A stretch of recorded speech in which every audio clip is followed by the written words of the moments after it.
friends. We welcome you into Waterbury, Connecticut as we get set for CACC baseball here this afternoon.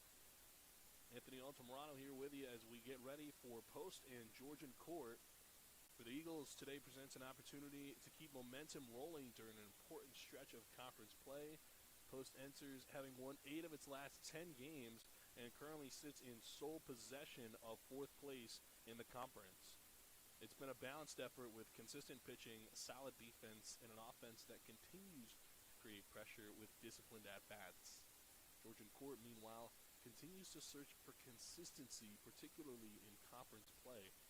The Lions have struggled on the road this season, but are coming off a conference win in their last time away from home. For Georgian Court, putting together complete innings on both sides of the ball will be key if they want to stay competitive. This matchup also highlights a contrast in trends. Post has found ways to generate offense and limit mistakes, while Georgian Court has had difficulty preventing runs and containing opposing lineups. That puts added importance on execution early and avoiding situations that can quickly get out of hand. With the Eagles looking to strengthen their position in the standings, the Lions aiming to build off their last result, today presents an important opportunity for both sides. It's the Lions taking on the Eagles. First pitch coming your way next.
Test.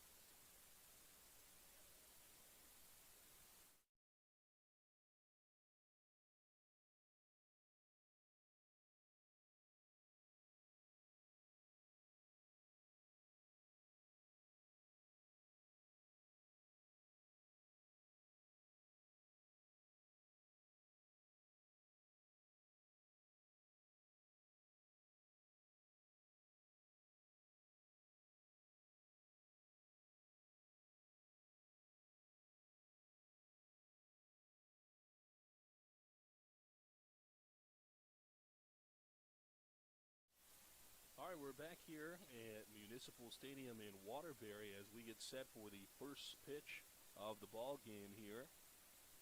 A 3:30 start scheduled. We're here 3:34, your first pitch. Just a couple minutes late there. The starter on the hill for the Eagles today is going to be freshman righty Justin Haskip, making his 10th start of the season today. He's got a 3-4 win-loss record and a 5.27 earned run average this season. That one is in there for a strike. Well, the first to greet Justin will be the leadoff hitter out of center field. See, this one foul. Frankie Noviello, the lefty, standing at 5'6". He's also a freshman out of New Jersey. Went to Jackson Memorial High School. The pitch from Haskip. That one is just a bit outside. This will be a one-game set today. They will go and play 2 in New Jersey here in a couple days for a best of 3 on the season series. Haskip the pitch. That one just outside.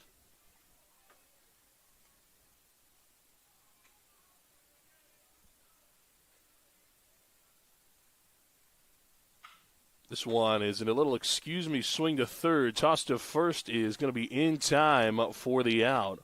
So a long AB to start us off here. Ends in a Georgian court out as we take a look at the keys to the game today for the Eagles. It'll be all about winning the strike zone. Post leads the conference in walks drawn and consistently creates traffic on the bases, while the Lions have struggled to limit base runners and carries one of the more higher opponent batting averages in the CACC. That one is inside for a ball, 1-0. Controlling the strike zone on both sides is going to be key, whether working counts offensively or getting ahead early on the mound. As that one is hit right back up the middle for a base knock from Frank Mara, second baseman. It'll also be about getting ahead early. Georgian Court had difficulty playing from behind, especially on the road and in conference play this year. For Post, jumping out early can immediately apply some pressure and allow them to dictate the pace of the game. Early run support will also help settle things in on the mound. And finally, it's limiting big innings. With the Lions allowing the most runs in the conference, avoiding snowball innings becomes critical. For Post, continuing to apply pressure without letting up can turn small rallies into big ones. On the other side, the Lions must find a way to contain the damage and avoid extended innings if they want to stay within reach. That one is outside to Greenson.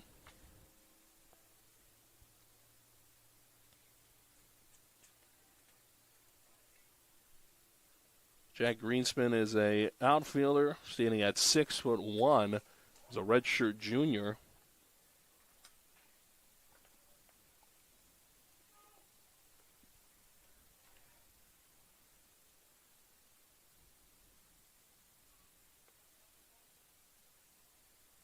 Greenspan, a transfer from Chesapeake College out of Maryland. He looks at a strike there.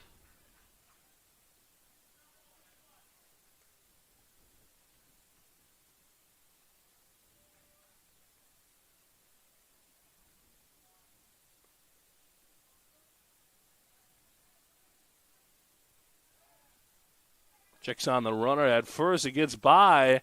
So this runner's going to end up advancing to second. Now he's going to take off for third. They're still trying to figure out that ball. Be held up at third.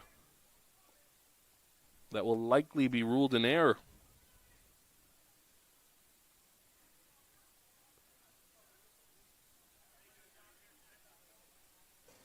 So now a runner in scoring position with only one gone.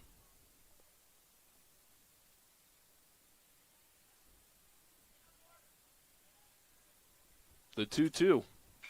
This one is hit right to short. Toss to first is in time. Now the runner breaks for home. Toss home is also going to be in time, and they double them up. Oh, the Eagles, with a heads-up play there, are able to get out of it without allowing a run, a hit, an error, but no runs come across the score. We're tied through a half inning here in Waterbury.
back here in Waterbury as we get ready for the home half of the first.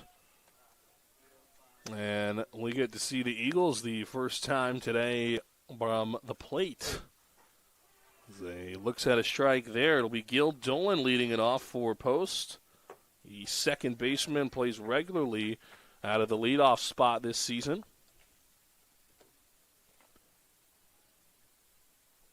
And facing him will be the freshman righty out of Tampa, Florida, Jackson Cooper, making his first collegiate start of his career. This is his 14th appearance this season, primarily coming out of the bullpen. In high school, he was a starter. This season, he managed to pick up a win on no losses and has an ERA of 14.57 coming into this one. Only 21 innings of work.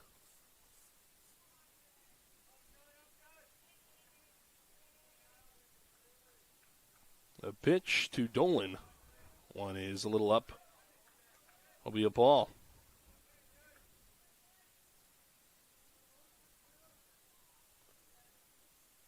Dolan, one of the stronger hitters on this team, hitting .296 on the season. Called strike there. Dolan thought it was a ball.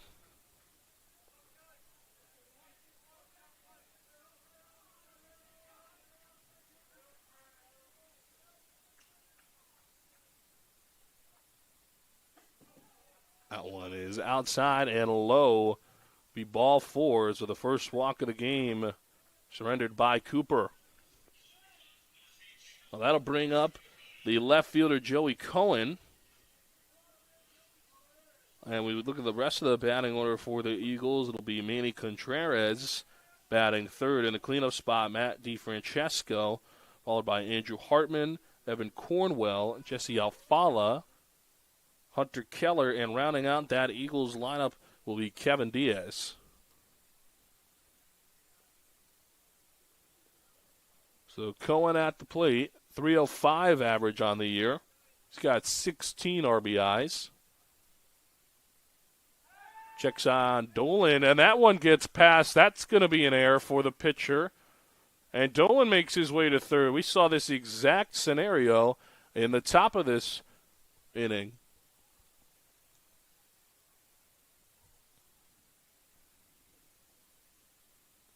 Now the umpire is going to come and move Dolan back to second.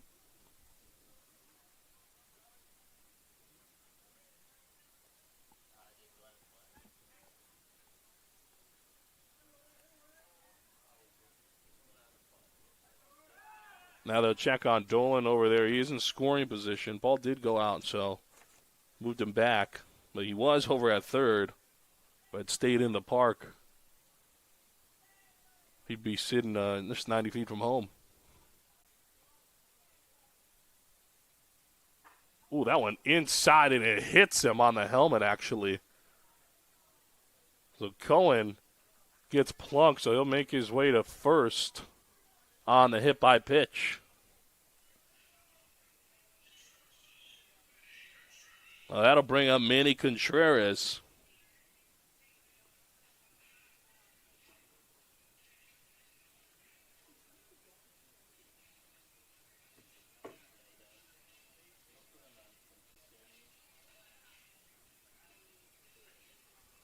Contreras batting near 400. He's sitting at 393 on the season.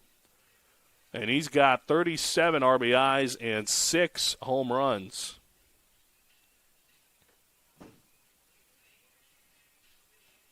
Manny is one of the best hitters in the conference, and he comes up with a spot for the Eagles to potentially pick up their first run of the ball game.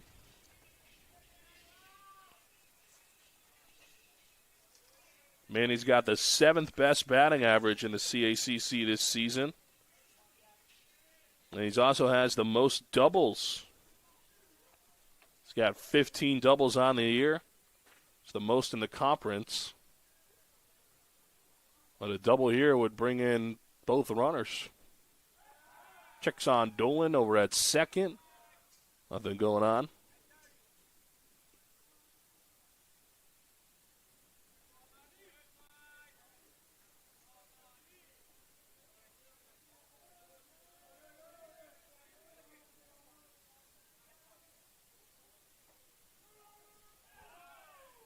was in there for a strike.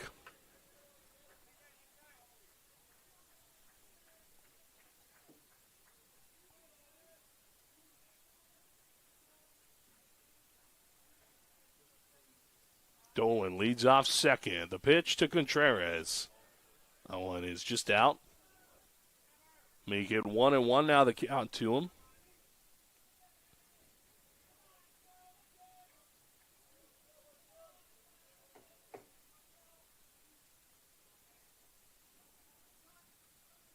The pitch. Ooh, that one inside. Had to kind of back out of the way there.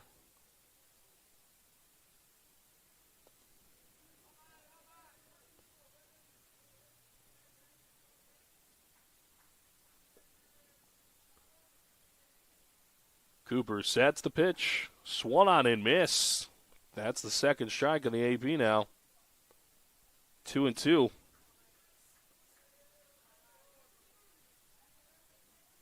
With 2 on, nobody out. Here in the bottom of the first. Here's the 2-2. This one is fouled off. Just got under that one.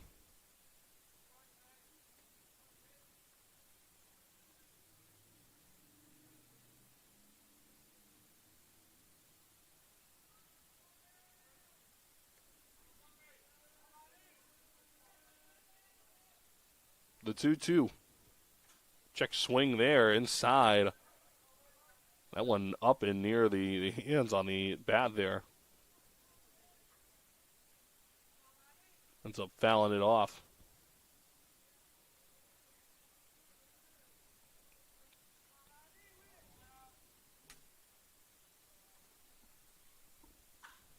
Man, he hits this one, but foul. Putting up a good fight here in this at-bat. 3 straight fouls.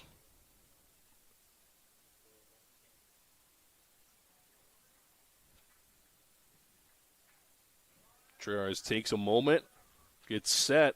Both runners leading off. Cooper, the pitch.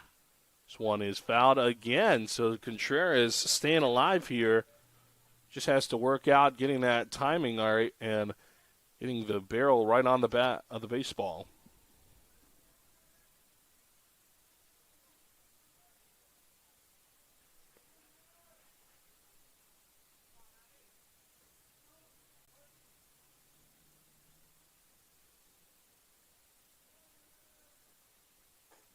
That one is outside, so that'll be 3-2 now. Lays off that pitch, and now a big spot for Cooper as he looks to try to get out of this with at least 1 out. Right now, no outs, 2 on. The pitch. Oh, man, he hits this one. Good piece of hit in there, but foul just a little early on that one.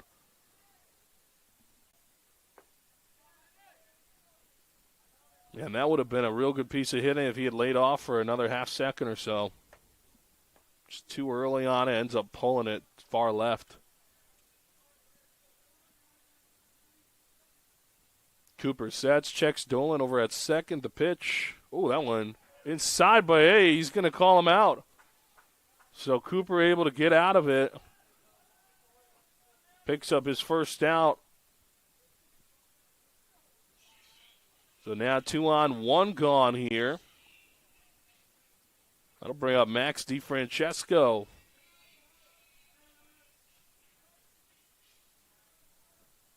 DiFrancesco, a .317 average, coming into this one with 15 RBIs.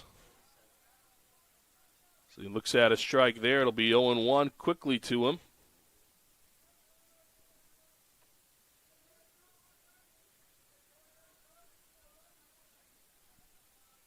The pitch. This one is swung on and lifted into right field. Right fielder is there to make the grab, and everybody's going to stay put. So 2 quick outs there.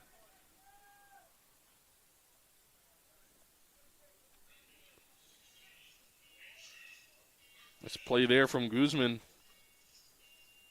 Able to corral it in, and that'll bring up the right fielder for the Eagles, Andrew Hartman.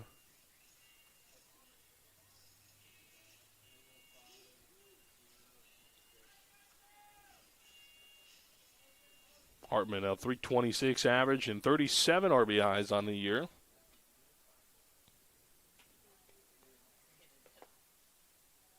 Cooper the pitch. One is in there, strike. Just clips the outside of the zone.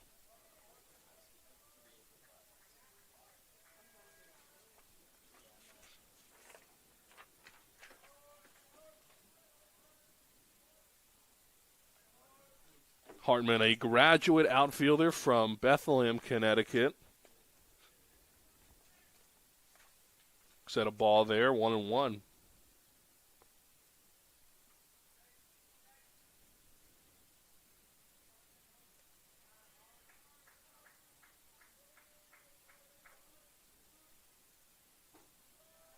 That one is going to be laid off a ball, 2-1.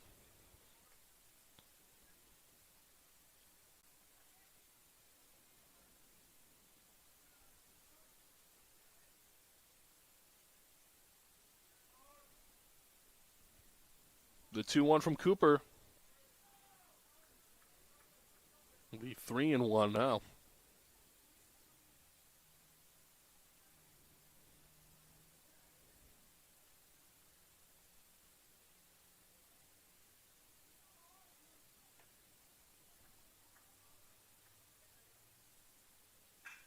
Well, he rips this one right up the middle.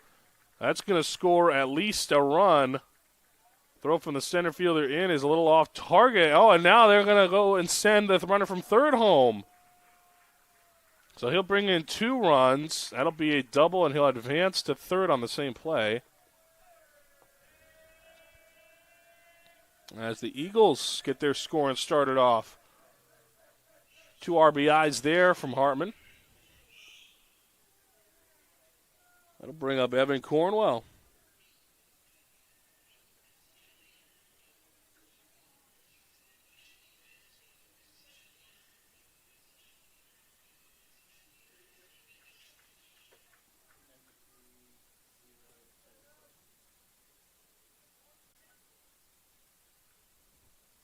One is outside. Ball 1-0. Cornwell, 3 of 5 on the season for him. 26 RBIs. And he's a graduate from Pompton Lakes, New Jersey. That one inside.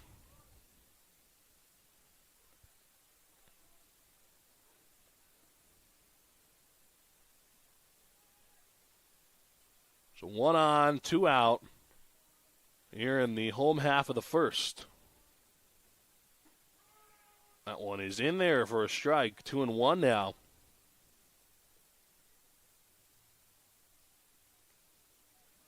The freshman righty looking to get out of this inning. Already allowed 2 runs up to this point.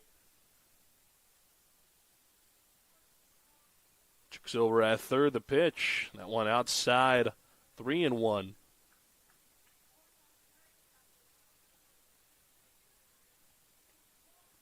Cooper, 21 strikeouts on the year.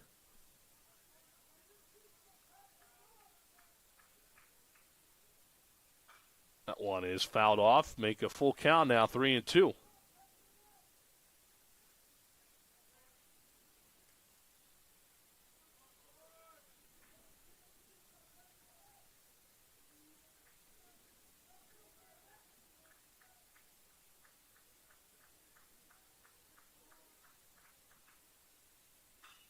This one is swung on and lifted high in the sky. Shallow center field. The shortstop is there to make the grab for the out.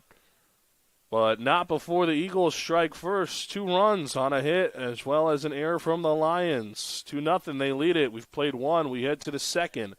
Watching the CACC Network.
Brian Guzman, the batter here for the Lions.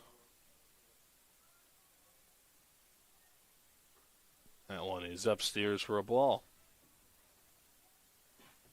Guzman, a .316 average with 28 RBIs coming into this game. Gets this one through for a base knock into the outfield. So Guzman aboard to start off the second for the Lions.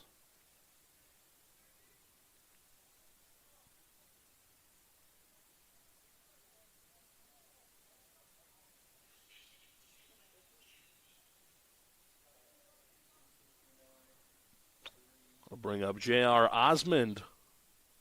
Osmond, 247 average with 23 RBIs, as well as 4 home runs. That one right down Main Street will be a strike.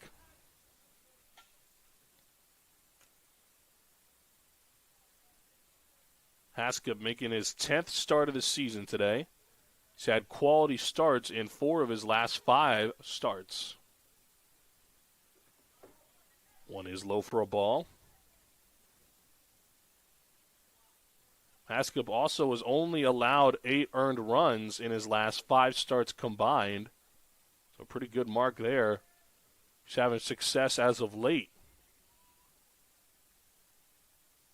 This one is swung on and gets by the shortstop for another base knock. So back-to-back singles for the Lions as they look to get something started here, down 2.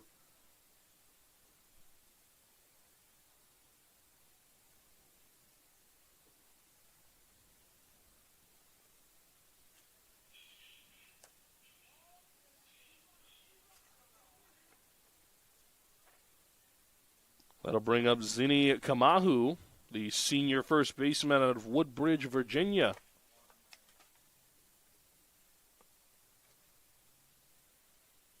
Kamahu is batting at .259 on the season, just 22 RBIs, as well as 3 long balls.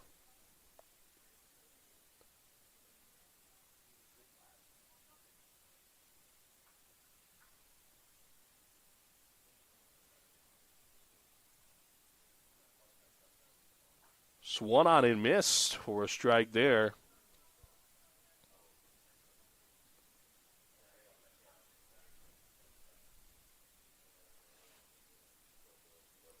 With 2 on here, nobody out. So the Lions look to pick up a run here. The pitch. This one is hit right back to Haskell. Gets by him. Second baseman will take care of it. Step on second for the force. No throw to first.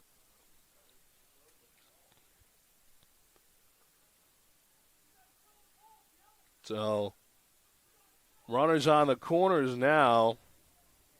Dolan, no throw to first on that one. I think he just wasn't comfortable with the throw there on the jump. But he does get the force out there on a fielder's choice, and that'll bring in Matt D'Ottavio. .215 average on the year. 9 RBIs. So 1 gone and 2 on the corners. So he looks at a ball.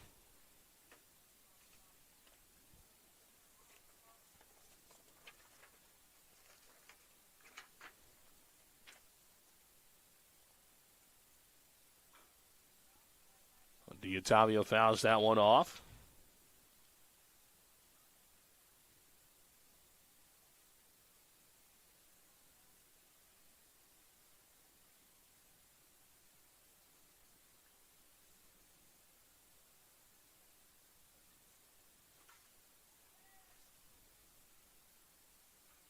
This one is fouled again. Back behind the backstop. 1-2 to count.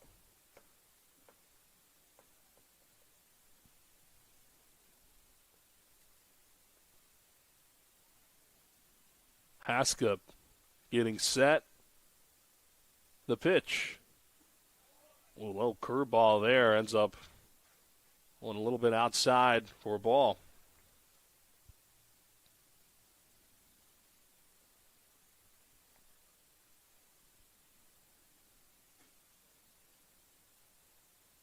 the pitch. One is outside again. Full count now. The tying run, or I should say the first run for the Lions is 90 feet away. Tying run is on first. That one line right to the shortstop. Now first, and they're going to get him. Runner on first was lost.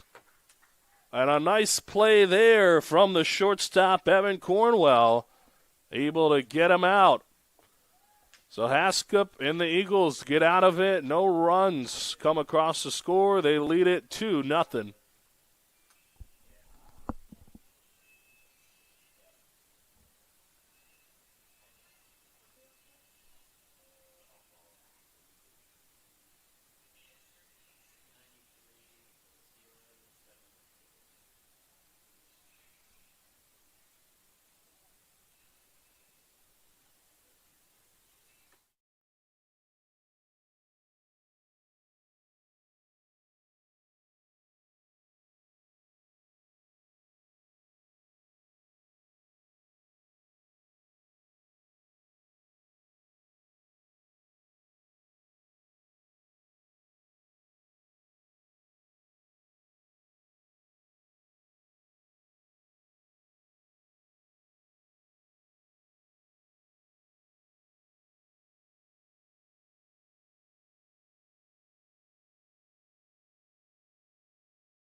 Back here at Municipal Stadium here in Waterbury as we get ready for the home half of the second. Jesse Alfala, the batter here. The designated hitter today will look to get the Eagles going. They were able to score 2 the last time they saw the plate.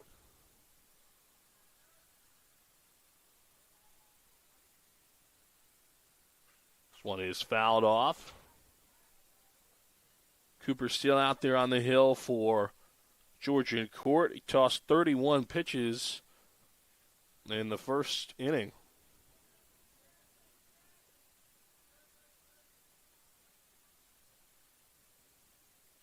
This one is grounded to short, gets past him.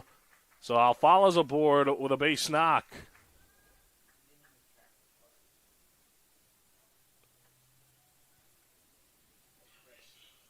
That'll bring up Hunter Keller, the third baseman.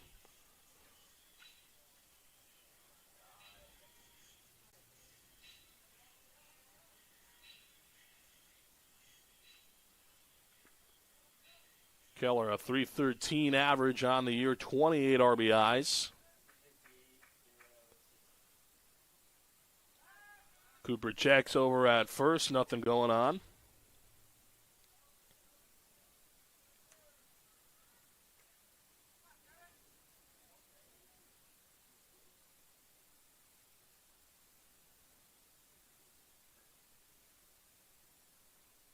Oh, that one inside, and it gets him. Hunter Keller, the second batter plunked today.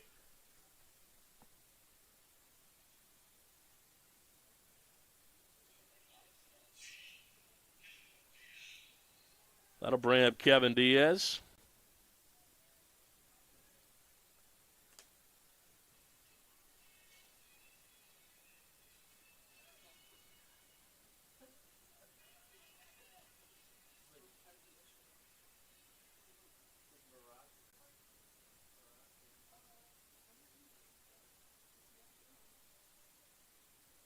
Cooper, the throw will actually check over at second. Nothing going on. 2 on here, nobody out. Diaz, the 9-hole hitter. If he can get on, it'll bring up the top of the order and stir big trouble up for the Lions. The pitch to Diaz. Oh, that one hits him. Back-to-back batters that are plunked, and that will load the bases up with Eagles.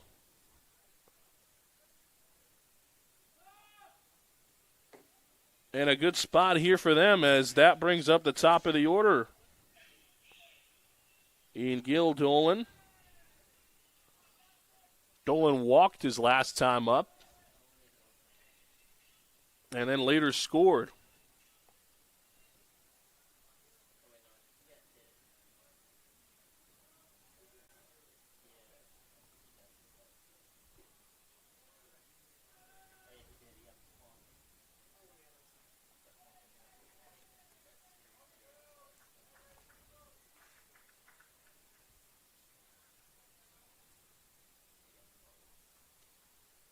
So the bases loaded, nobody out, top of the order for the Eagles. A real good spot for them. This one is hit, and that'll get by. That'll bring in potentially 2, at least 1. Ray Skold will hold the runner at third, so they'll get 1 on that, though, off the RBI single from Gil Dolan. And the Eagles are up now 3-0.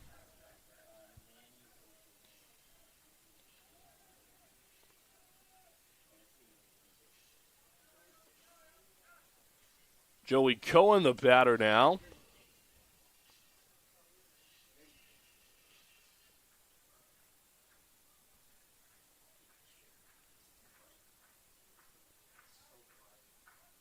Cooper looking to settle in the pitch. That one is low for a ball. 1-0 to Cohen. Cohen was hit by the pitches last time up. He actually got hit in the head right on that helmet.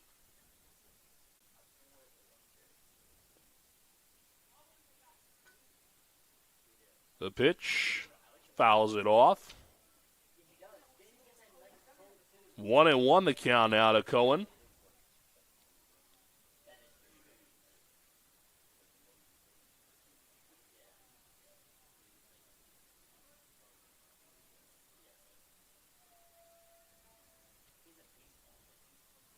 The pitch. This one is fouled off. Cooper just 10 pitches in on this inning and already has allowed an earned run and has the bases loaded with nobody gone. That's how quickly this inning has flipped upside down for him.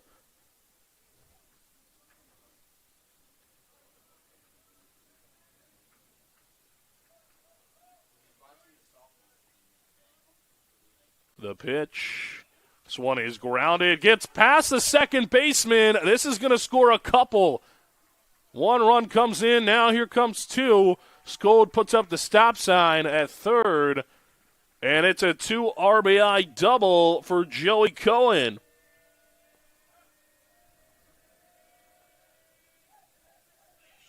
And the Eagles are just piling it on now.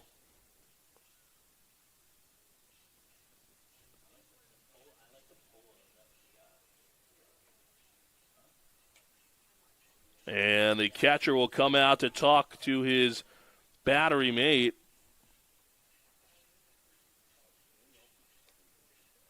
We are looking at Manny Contreras, the 6th batter of this inning.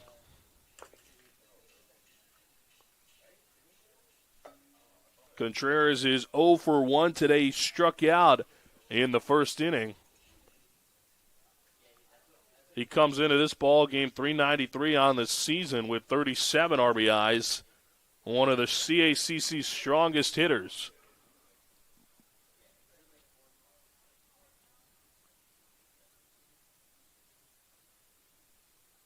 So 2 runners in scoring position with nobody gone here. Oh, and that one hits him. Contreras, the 4th batter today to get plunked, and the 3rd this inning.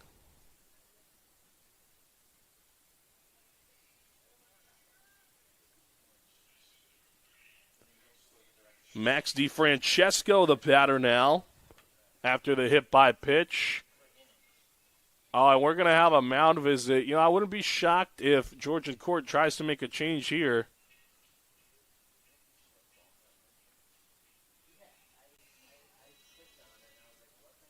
Cooper is a freshman making his first collegiate career start. And they're going to motion towards the bullpen. And that'll do it for Jackson Cooper. So his afternoon is over for the Lions. We'll have a pitching change. We'll tell you all about it when we come back. The Eagles leading the Lions right now. You're watching the CACC Network.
Back here on the CACC network as we get set to come back. The new pitcher in the ball game is Akil Pencala, the righty freshman standing at 6'3", 195. And he's out of Old Bridge, New Jersey. So Pencala comes aboard.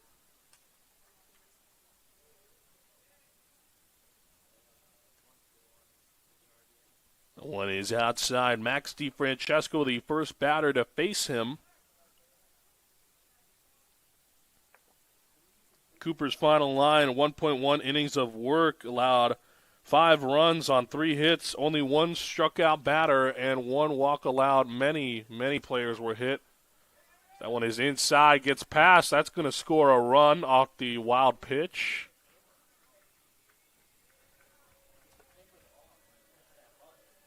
Or I should say pass ball, really. That'll be a pass ball. Run comes in regardless. Now make it 6-0.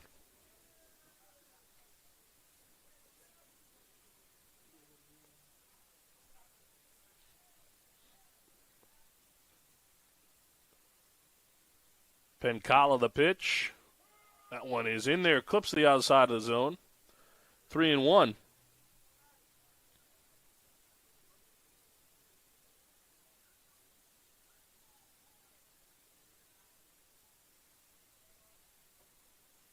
The pitch. This one is blown high up in the air. Second baseman calling for it, makes the grab, and that is the first out of the inning. So on the 7th batter of the inning, we see the first out, and it comes in the form of a P4. In steps in Andrew Hartman, the right fielder. This is the 8th batter of the inning now. So the Eagles are near batting around.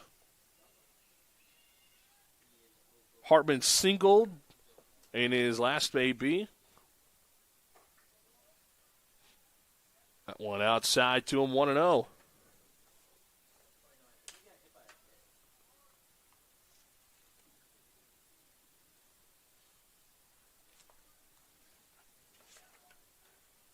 The pitch inside.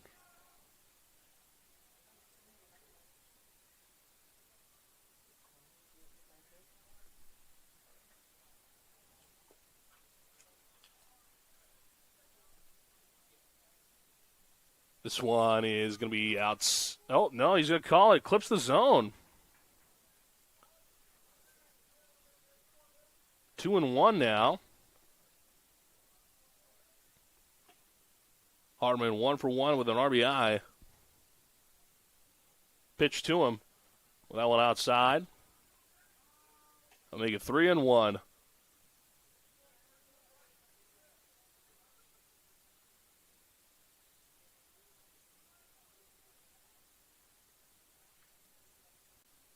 Pencala's fastball has been marked as a low 80s fastball. Pitch is in there for a strike, so now make it full, 3-2. His fastball was last recorded to be 81 miles an hour at top speed.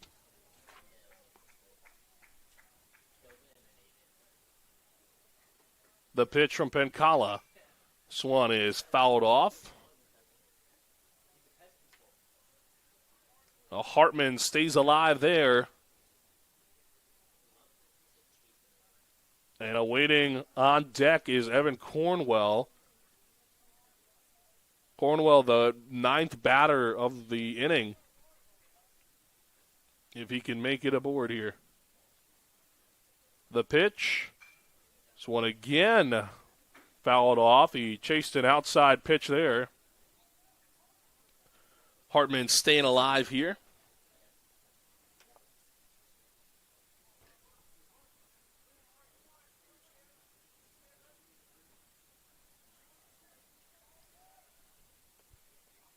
The pitch from Pencala. Hartman grounds this one.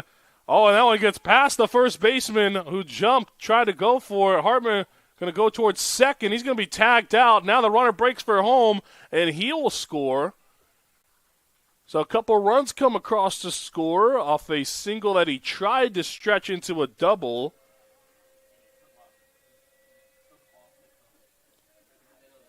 So that will be a single for those scoring at home, and he will be thrown out at second, trying to stretch it into a double. 2 runs come across. And now the Eagles up, now big. That'll bring up Evan Cornwell. Cornwell is 0 for 1 today. He popped out in his last AB to the shortstop. That one is just outside. Cornwell is the 9th batter of the inning. Alfalo waits on deck as they almost bat around here. That one a called strike, clips the outside of the zone. 1-2 now the count. 2 gone, nobody on. Here in the bottom of the second.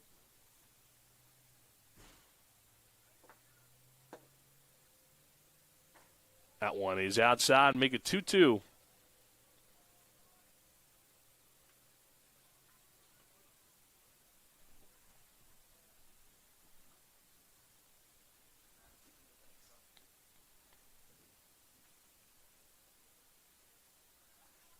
The pitch from Pencala.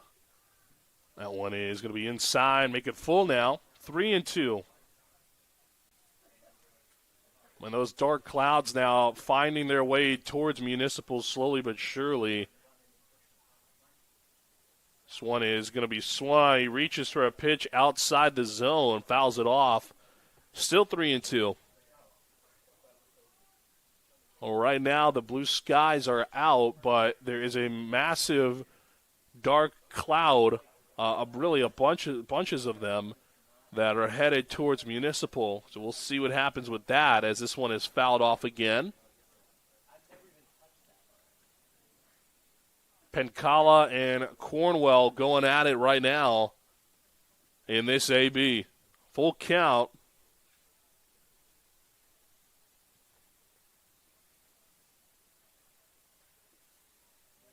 Eagles up 8-0 already.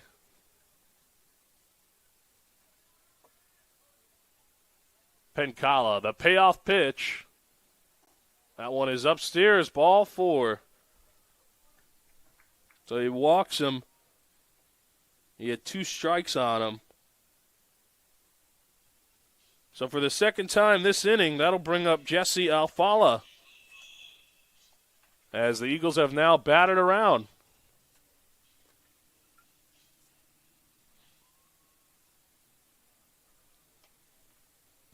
Alfala singled and later scored in his previous at-bat.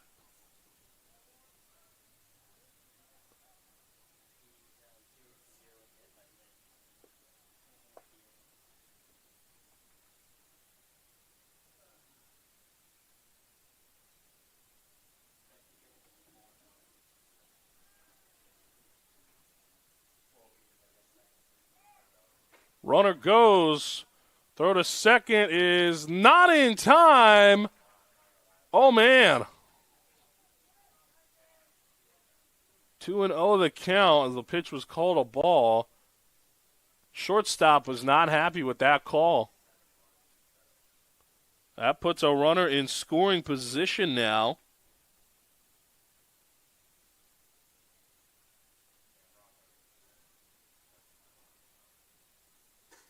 That one upstairs and in. You had to look away from that one. 3-0 now.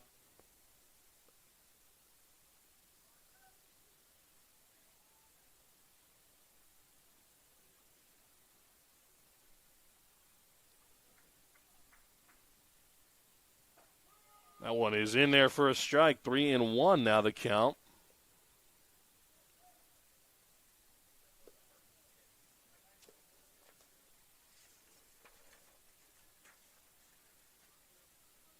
Alfala, a junior from White Plains, New York, looks at a 3-1. Is in there now, 3-2.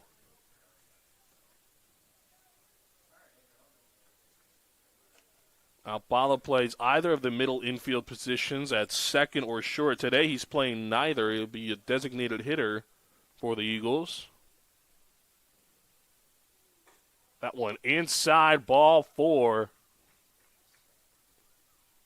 So that'll be a walk for Alfala.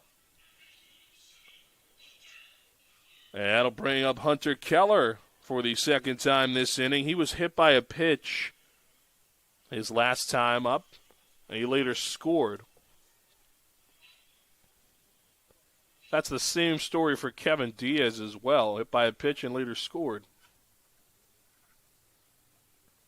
Diaz on deck. The pitch to Keller. It's in there for a strike.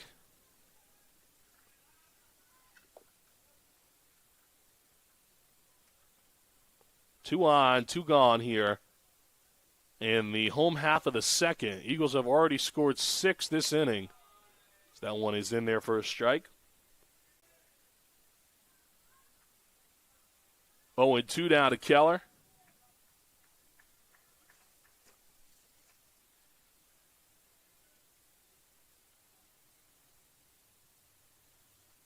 The pitch. One gets away. Runners stay put. 1-2 now. Keller, a graduate infielder, standing at 5'11", 170 pounds, out of Oxford, Connecticut. And he's got some family here in the crowd tonight. The 1-2 to him. Oh, that one hits him again. Oh, man. He had 2 strikes on him and ends up hitting him. Keller hit for the second time this ball game.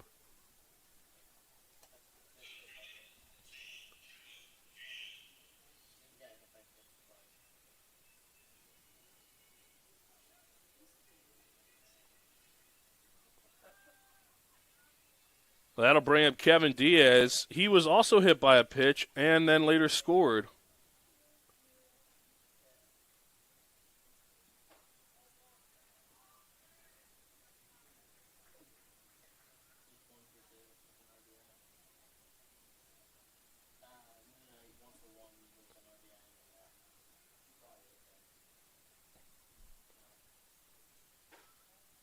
That one is upstairs.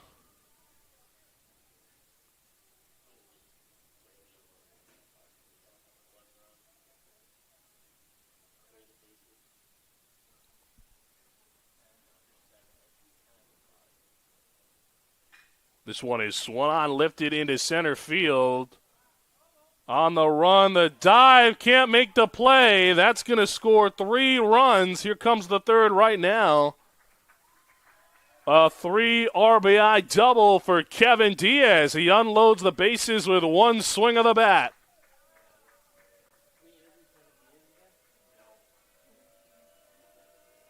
That's a good piece of hitting there. The center fielder tried to dive and make an acrobatic play in the outfield, but nothing comes of it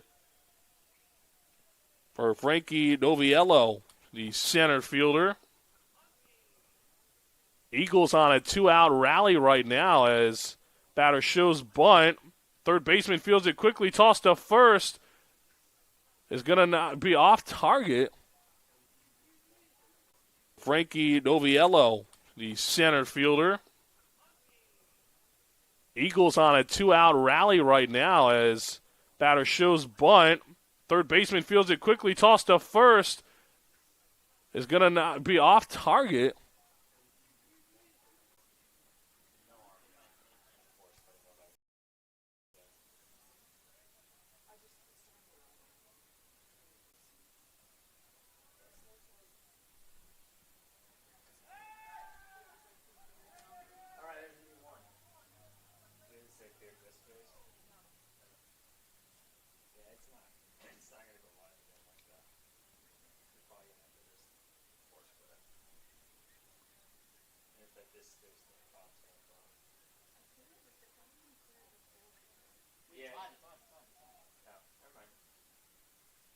So the runner advances to third on that play. That is a ball there An error from the pitcher. Gets that runner to third. This one is going to be up and in.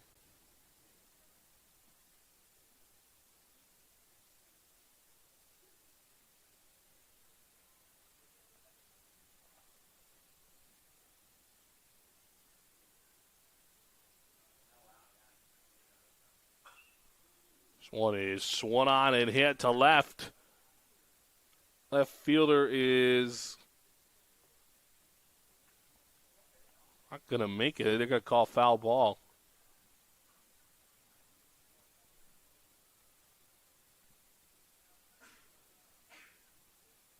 So 2-2 now.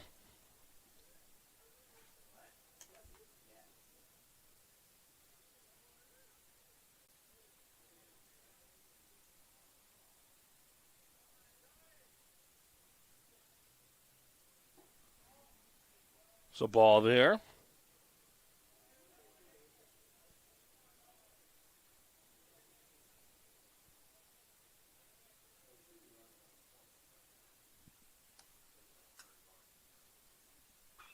This one is lifted, foul territory, and now floating fair, and back to foul. On the run, backtracking it, the first baseman able to make the play just barely to get out of the inning, but not before the Eagles scored 10 runs and now lead it 12-0. We head to the third. You're watching the CACC Network.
Evangelos Spirogiannis, the batter.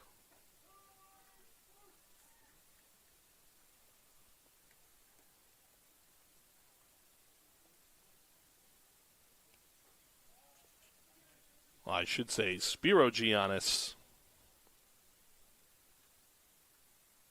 1-1 the count to him. Now 2-1.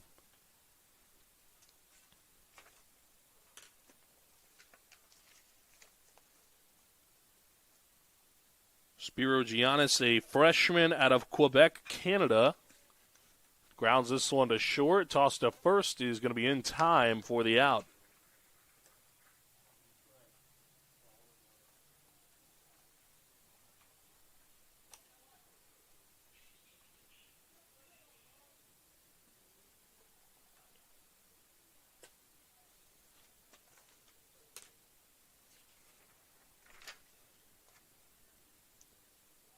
So that'll bring in Arion Lunar, the 9-hole hitter in today's ball game for the Lions. He's a shortstop who hits this one up, and into center. Diaz there to make the grab for the second out.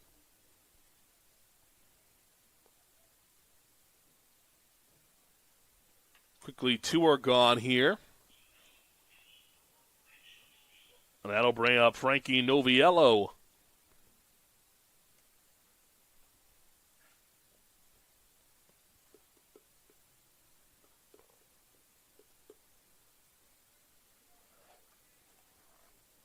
Noviello grounded to short his last time out.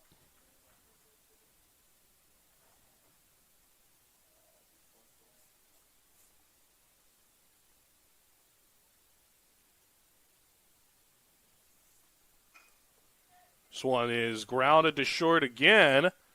Toss to first is going to be in time. No, they're going to call.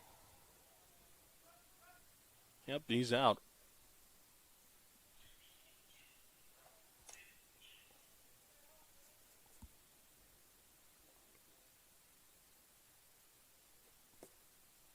I'll bring up Frank Mara.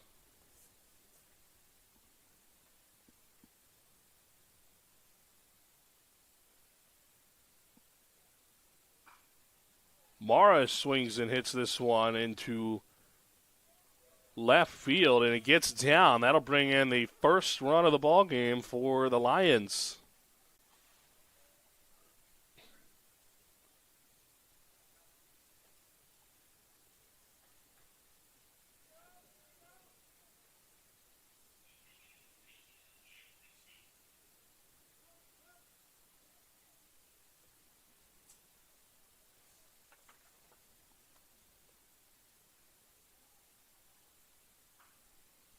One is fouled off. Jack Greenspan, the batter here. The redshirt junior from Freehold, New Jersey.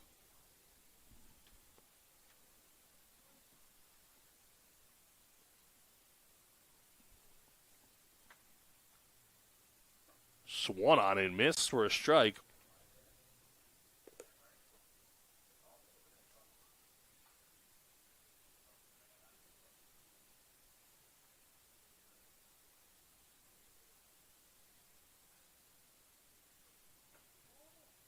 That one outside.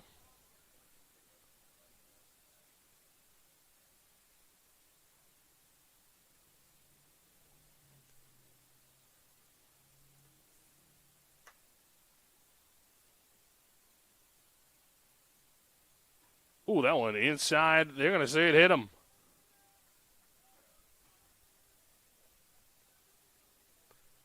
That's the first batter for the Lions to get hit this ball game.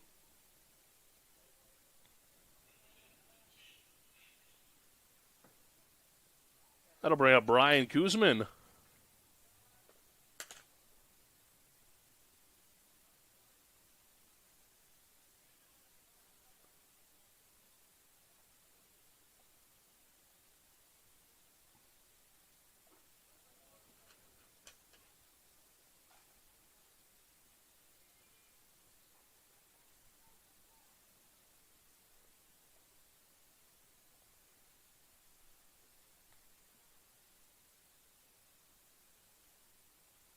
Haskell the pitch.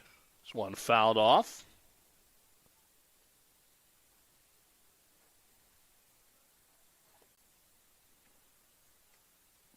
Haskell in high school recorded over 20 career wins with over 200 strikeouts and won a Pitcher of the Year award as well as a GMC MVP award. And the pitch is in there for a strike.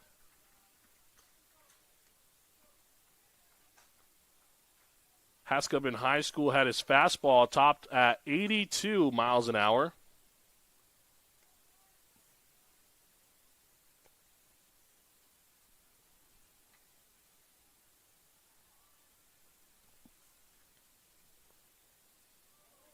That one outside. Both runners break. Contreras through to third is not in time.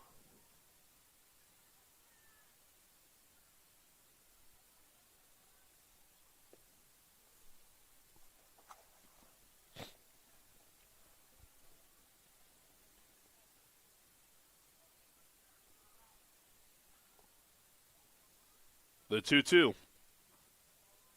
It's outside, make it 3-2.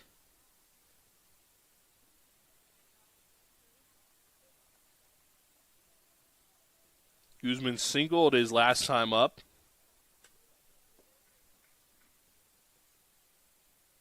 Those clouds really starting to come in now, as that one is swung on and missed. So Haskell able to finally get out of the inning off the strikeout from Guzman.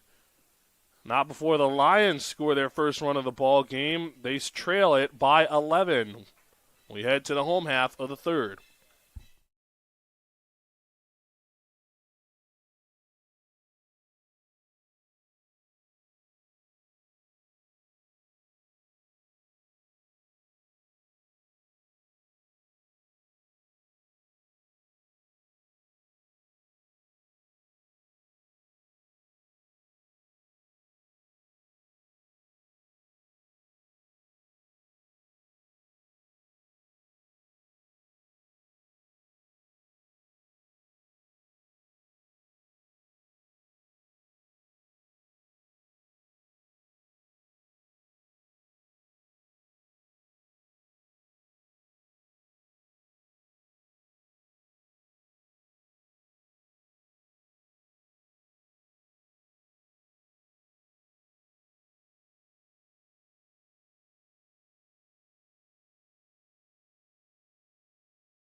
For the Eagles, or for the Lions, I should say, the Eagles have Manny Contreras at the plate. New pitcher is Christopher Tatis, a righty sitting at 6'1" out of the Bronx, New York. And he's got a sort of sidearm throw approach from the mound. Don't really see that too often, even at the major league level. Not too many pitchers throw on that funky sidearm movement. Tatis will have Contreras the first to greet him here.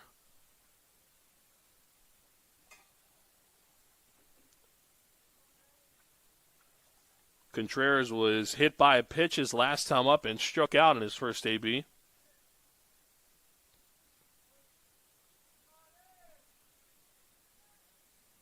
Swung on and missed. So 2 punch-outs for Contreras today.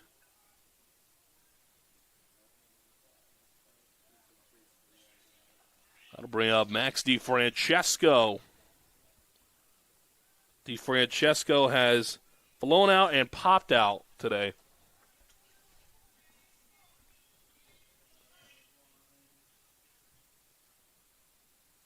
He's in 317 on the year. The pitch, this one is grounded at third. Toss over to first is going to be scooped in time for the out.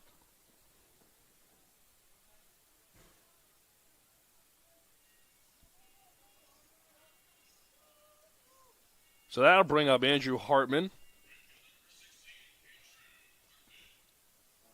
2 singles today. And 2 ABs.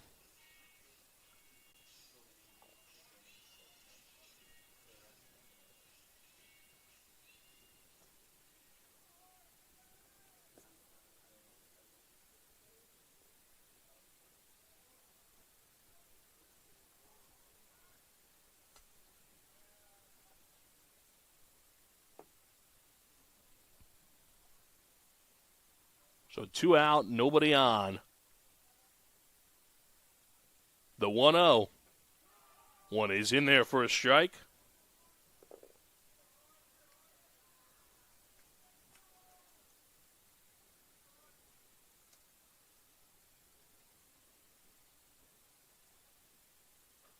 Check swing. Did he go? He said he held up.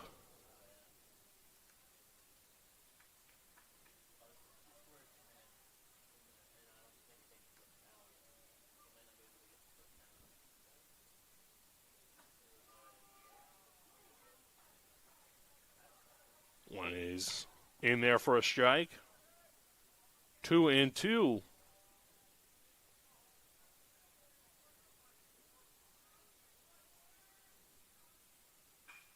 This one is smoked right field and deep.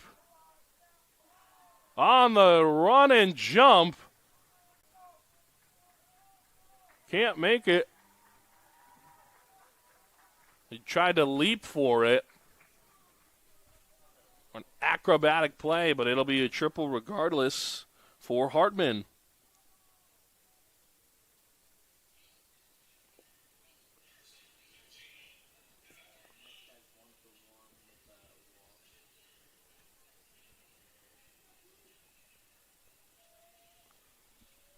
And this is Evan Cornwell.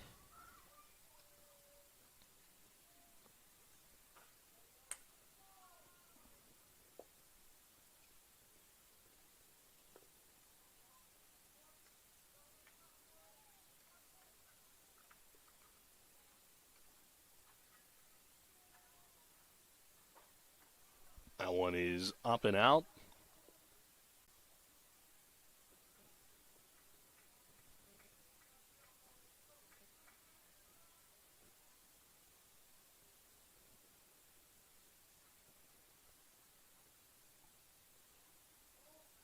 That one is inside, gets past. Runner at third will stay put. We're here at the nice municipal stadium in Waterbury. It was originally built in 1930 as a dog racing track before being converted into what it is now today, an athletic facility and a public park. So that one is going to end up hitting him. Yet another batter plunked.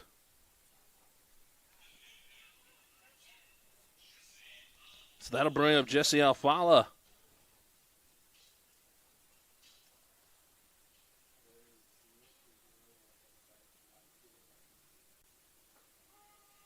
Alfala 2 singles today.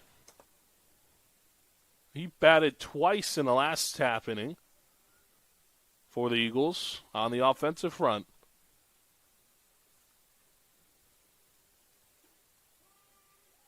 Well, that one is a called strike. Alfala didn't like it.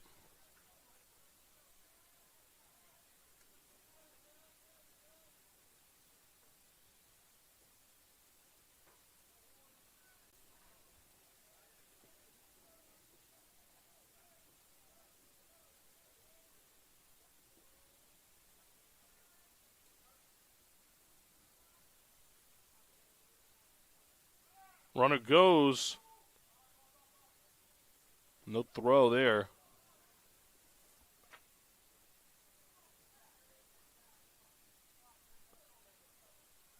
So 2 in scoring position here with 2 gone. Here in the home half of the third.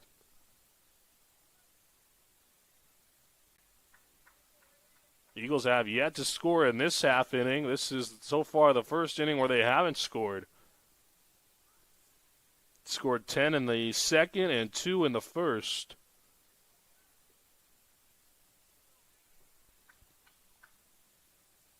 Swung on and missed, so it's the punch out there. And for the first time this ball game, the Eagles will put up a 0 for a half inning. They still lead it 12-1. You're watching the CACC Network.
Back here on the CACC Network, top of the fourth, as we get ready. The Eagles lead the Lions 12-1. And it steps in J.R. Osmond, the first baseman. Singled last time he was up.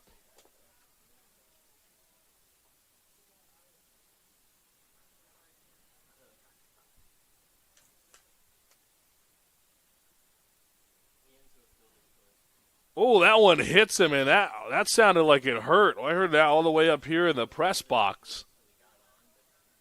Ouch. So he gets plunked. That's the second Lions batter to get plunked today. And we are nearly at double-digit runners hit overall. Many of the Eagles have been hit up to this point. And now a couple of the Lions have. This brings up Zinni Kamahu. 0 for 1 today. Hits this one into center field. Gets down, so I'll make him 1 for 2 now after the single. So hit by a pitch and a single now. As the Lions start to look for a hit parade here.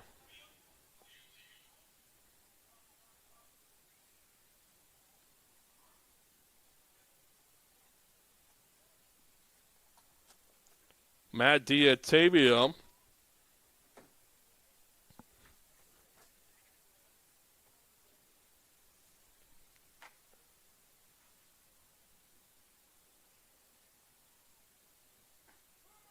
That one is in there for a strike. Diatavio 0 for 1 today. 215 average on the season.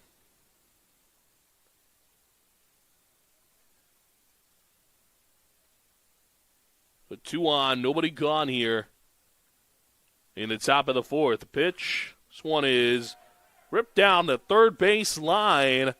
That's going to score 1. It gets into the corner now. Just now fielding, and they're going to put up the stop sign at third. So that'll get a run across the score, and it's an RBI double for Matt Diatavio.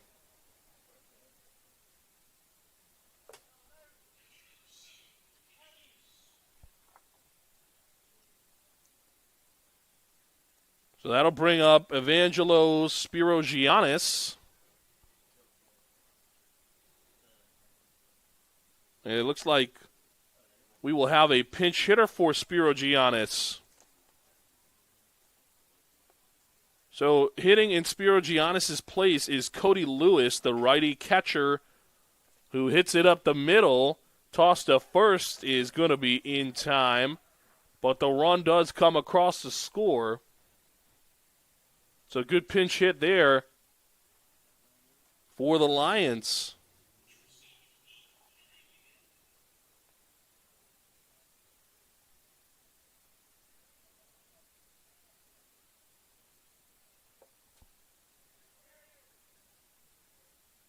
The pitch.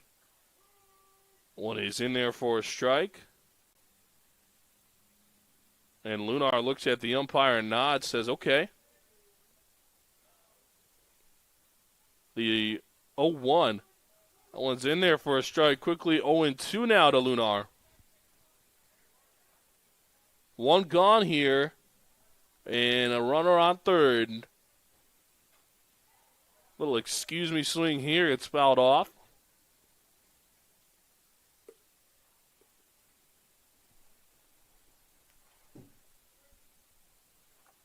Lunar singled in his last AP. Lifts this one through the middle for a base knock, and that'll bring in yet another run. Now the Lions have got something cooking here.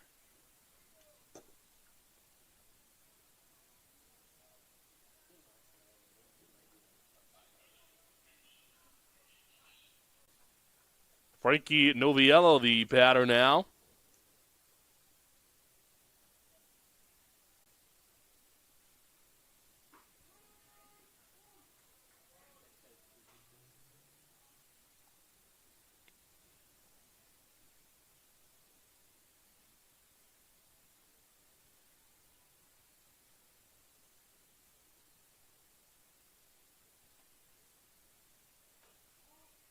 Was a ball there.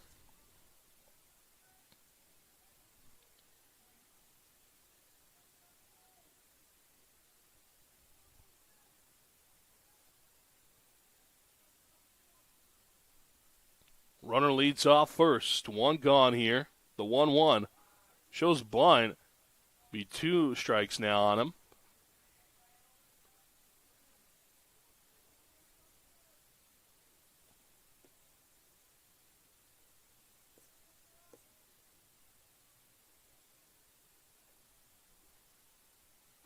Swung on and missed for the punch out. So big strikeout there from Haskell.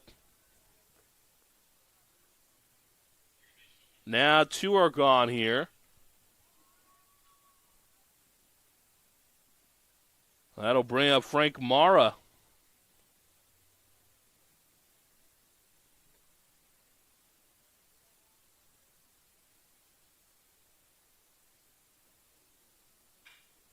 This one is grounded to short. Flips to second for the force to get out of the inning. But not before 3 runs come across the score. 12-4, the Lions still trail it.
Newham will be outside for a ball. Keller is coming into this one after being hit by pitches last time. Later scored. One is in there for a strike.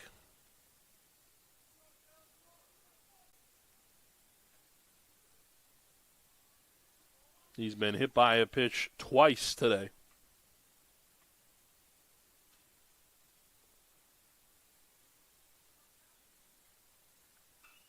This one is fouled off.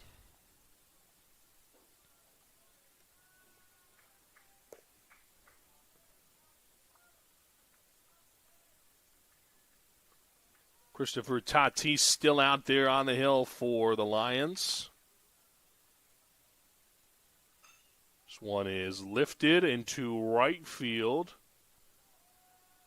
Beeler is there to make the play for the first out.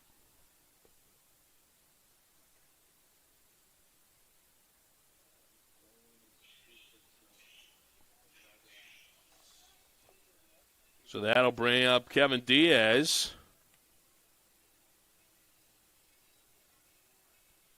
Diaz was hit by the pitch and then also doubled. He scored on that hit by a pitch later after the fact and reached third on that double. Wasn't able to score his second time around. Looks at a strike there. Does have 3 RBIs on the day.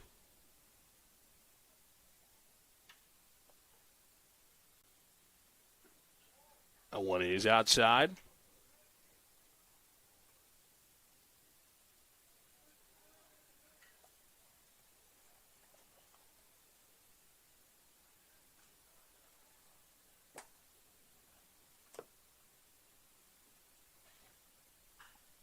This one is fouled off.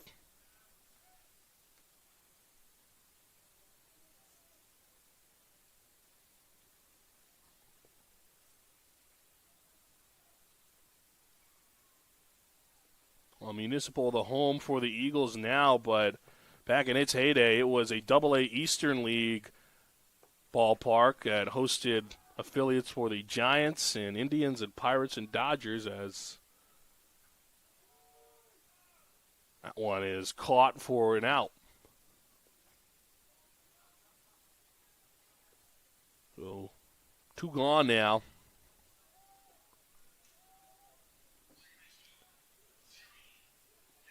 Will be Yil Dolan the batter now.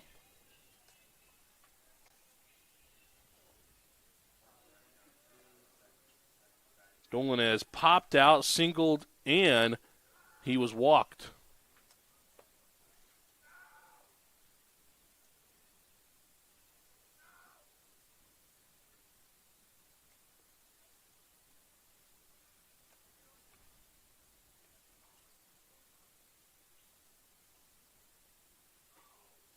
One upstairs.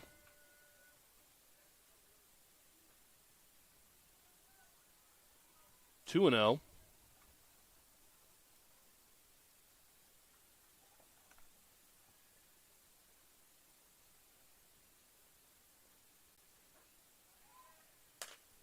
One on in, miss for a strike. 2-1.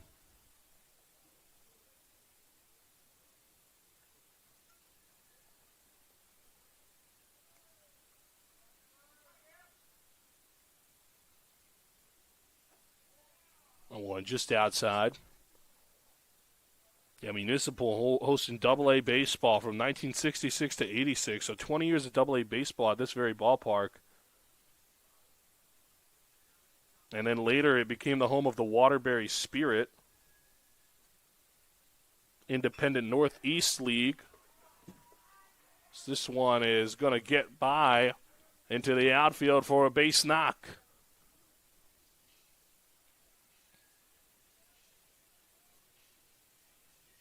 Piece of hitting there from Dolan. Hits a board.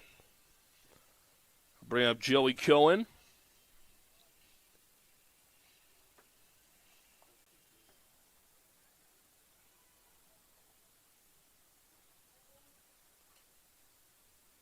Set a ball there.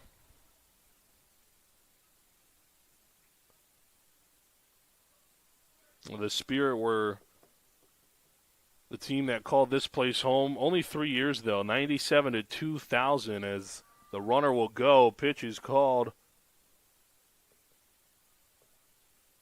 Throw to second, not in time. Dolan there, 1-1 the count.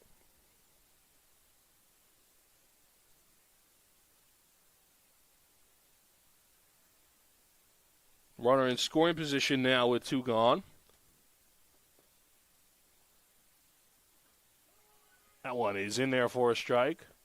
Well, if you go really, really back, and you go deep in digging, you'll know that the Yankees did play an exhibition against the Waterbury Timers. That game featured Joe DiMaggio, Yogi Berra, and Phil Rizzuto. That was in 1947.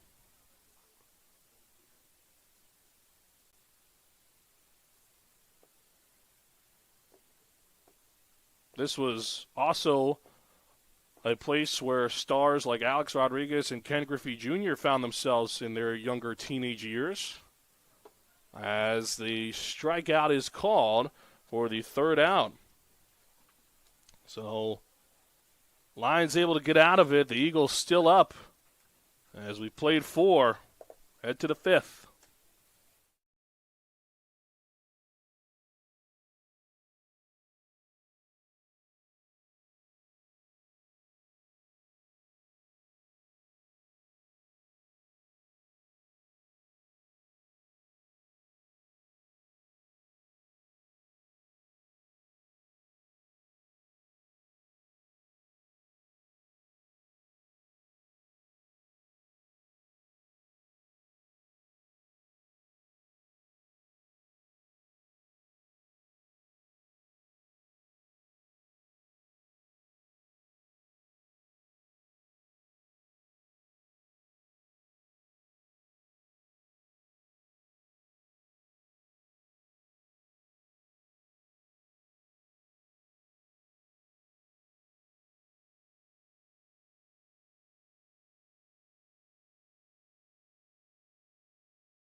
Ground out. That is how we start the 5th here. Be a 5-3 if you're scoring at home. Bring up Brian Guzman. RB Valera, the new pitcher in the ball game for the Post.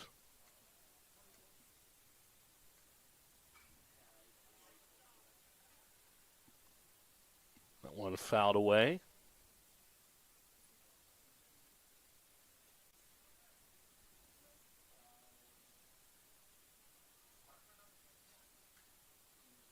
That one is outside to Guzman. 1 for 2 today with a punch out.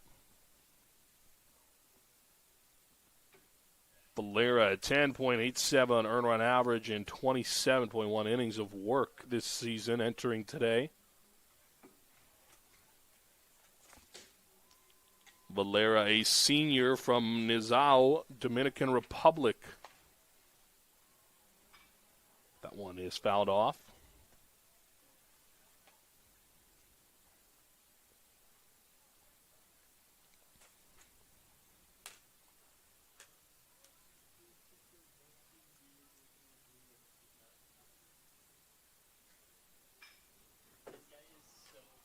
That one is hit for a base knock into the outfield.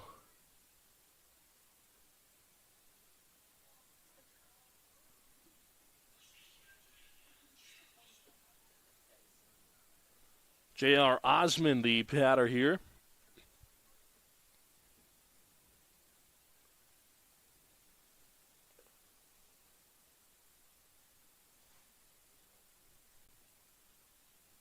The pitch.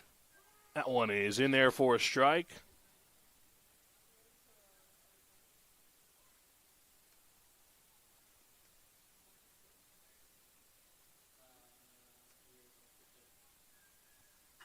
This one is lifted sky high. Center field. There's there to make the grab for the out.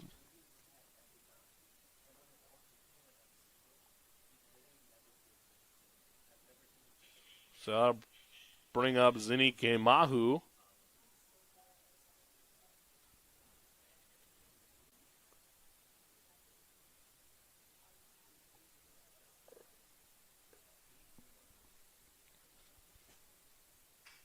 This one is lifted center field again. Right center field. Is there to make the grab for the out. So they get out of it. Only one base runner allowed. No earned runs, no errors.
Inside, Manny had to kind of move out of the way on that one.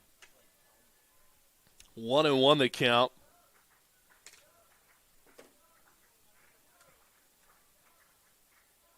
Well, we talked about a little bit of the history here at Municipal the last time the Eagles were up to bat.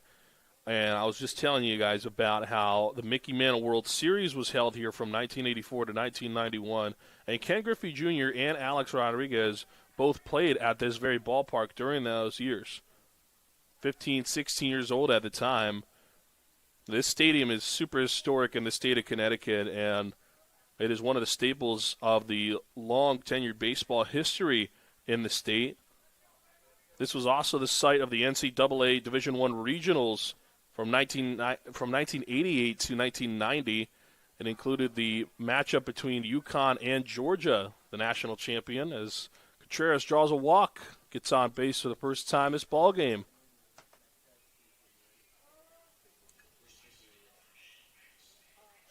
So it's had a slew of history here at Municipal. And this year, it continues that history. We're obviously hosting the Eagles now, but it will be the host of the CACC tournament later in the year. Just a couple weeks away from that, really.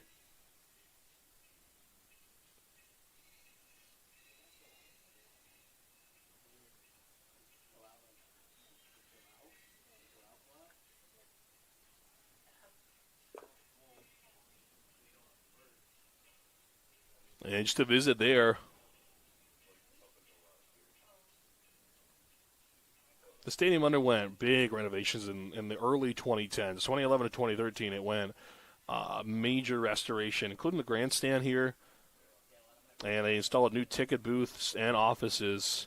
And they also added a turf field, which was built alongside the original baseball diamond here. That was to help support the local high school use. As not only is this used by the Eagles, but it is used by the local high schools here in Waterbury. Max DiFrancesco, the batter here. Grounds this one right back to the pitcher. Tossed to second for one. Throw to first. In time for the double play. So 2 gone here. It looked like the first baseman thought there was 3 outs for some reason. That's only 2. He was making his way back to the dugout. He was ready. The DiFrancesco, part of the twin killing there, as that'll bring up Andrew Hartman.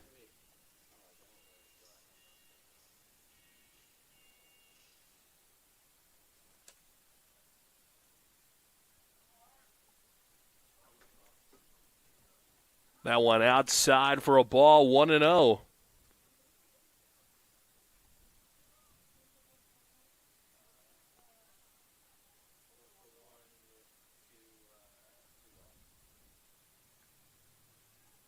All right, so we talked about Municipal Stadium's history, but how about Connecticut's as a whole for baseball? They actually had some professional teams. A lot of people don't know that. You think of pro baseball teams, you think of really just pro teams in general. The first 2 that might come to mind, or the only 2 that might come to mind, are the Connecticut Sun and the Hartford Whalers. But how about the Hartford Dark Blues? They played in the National League way back in the 1800s.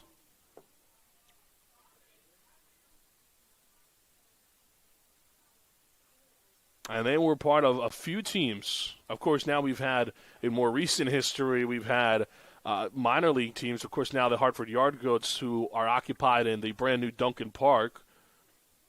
That one is in there for a strike. But we also formerly had the Connecticut Defenders, who relocated to Richmond. We also had the New Haven Ravens. Some might remember there. And there was even a minor league team in Bridgeport where the Purple Knights used to play. Now they have a new stadium down there themselves as a walk is drawn to Hartman.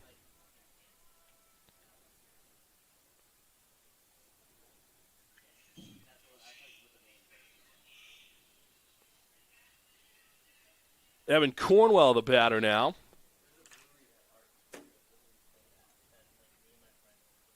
Cornwell is 0 for 1 today with a pair of walks. Tatis getting set for his 50th pitch of the ball game out of relief.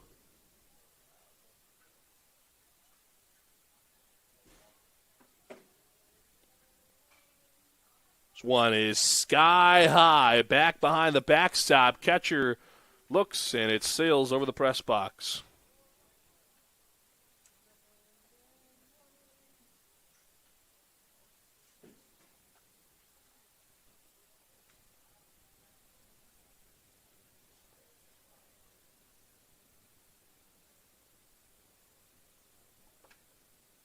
The pitch. One is outside for a ball. Yeah, if you've ever been to Duncan Park, you might notice a mural of Lou Gehrig there, and that's no mistake. He actually played for the Hartford Senators before he became a Hall of Famer and had a good career with a team called the New York Yankees you might be familiar with. Well, he went on to have a Hall of Fame career, but before that he played in Hartford with the Senators, won 5 of his first 6 games, had some multi-hit performances.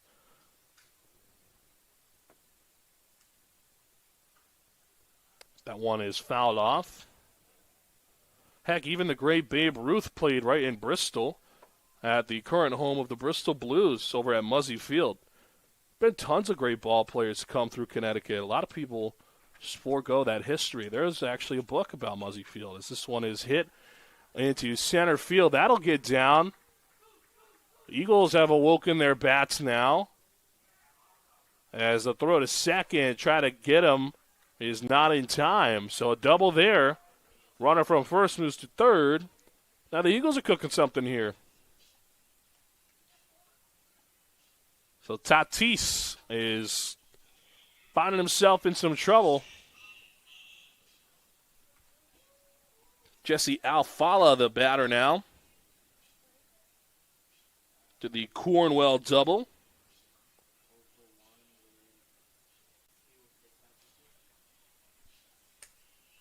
So after the twin killing, a couple of base runners able to move into scoring position for the Eagles, and Alfala has a chance to bring them home. Set a ball there, 1-0. 2 outs, 2 on, 12-4. The Lions trail it. This one is fouled off, make it 1-1. And those clouds still looming over Municipal. No rain shown yet. These dark clouds, we can only hope will just go right by the stadium. Swung on and missed. There's a strike there. 1-2 now.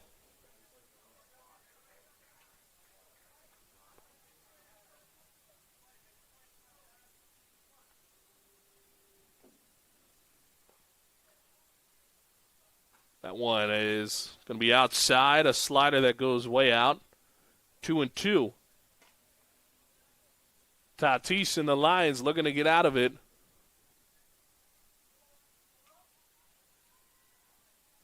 The 2-2 to Alfala. Lifts this one into left field. It's going to get down in foul territory. But only just.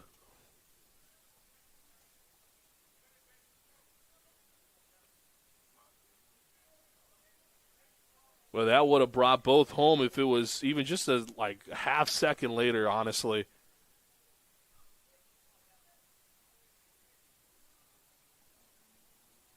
Ooh, that one inside almost gets him. Make it a full count now. 2 gone, 2 on, full count, 12-4. The Eagles lead it here in the home half of the 5th. Tatis, the payoff pitch. This one is swung on, lifted into left field, and left fielder is there to make the grab for the out. So they strand 2 runners. They get out of the inning without allowing a earned run. 12-4, the Eagles lead it. We've played 5. We head to the 6th.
Back here on the CACC network as we get set for the sixth. Swung on and missed at a heater right down the middle for a strike. This is Matt D'Ottavio, the batter, 1 for 2 today with an RBI.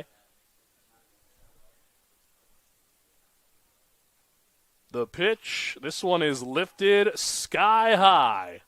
First baseman gets out of the way for the second baseman, Dolan, who makes the play.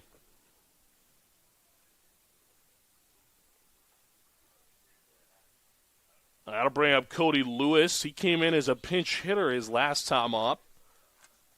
And he came in for Evangelo Spirogiannis in the last AB. He's 0 for 1. Did bring in an RBI, though, on that pinch hit.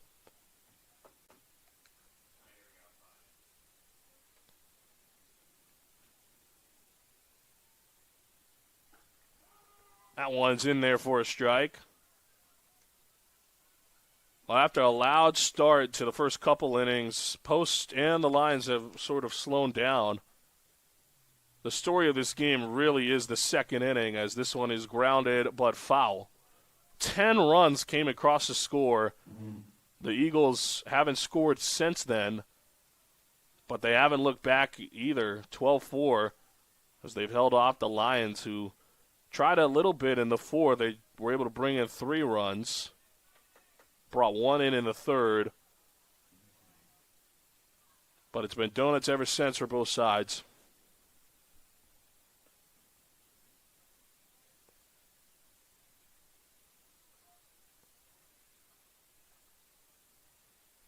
Valera sets the pitch.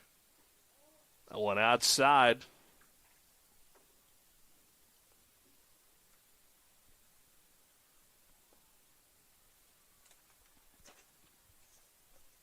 One and two now.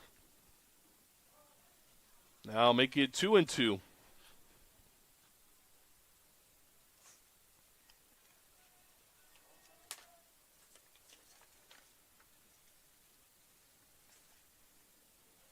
Georgian Court coming off of a win on their last time out. Couple of wins, actually. This one is lifted into left field for the out. Quickly, 2 are gone now. Arian Lunar, the batter now.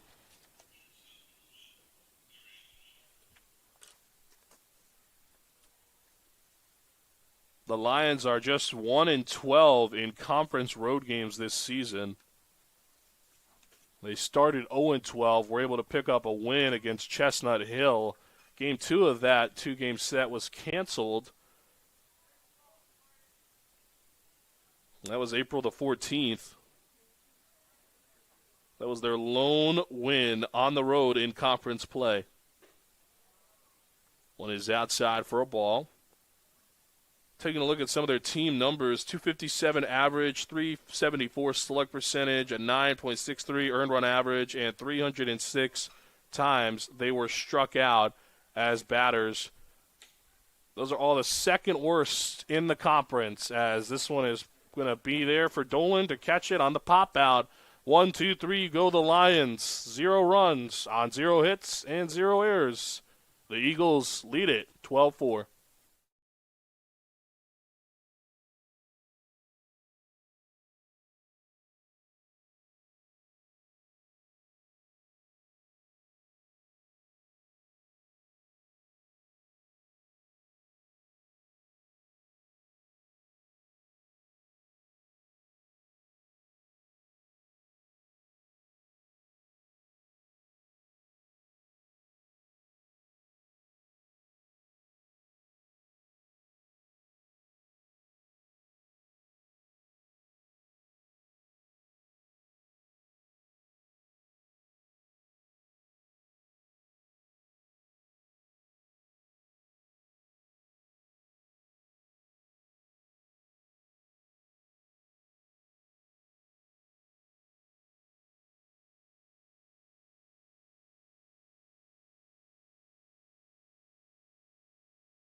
Back here at Municipal Stadium here in the Brass City as we get ready for the home half of the 6th. The pitch is going to be in there for a strike. Hunter Keller, the batter here. We have a new pitcher on the hill for the Lions. It'll be Kobe Tinley, a freshman righty. Comes into this one with only 1 inning under his belt on the season. Tinley is from Frankfort, Delaware. And he can also play anywhere in the outfield as well as where he's playing right now. He can pitch and play in the outfield.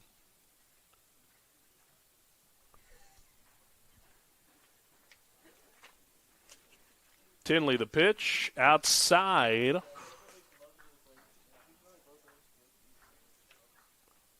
Keller 0 for 1 today.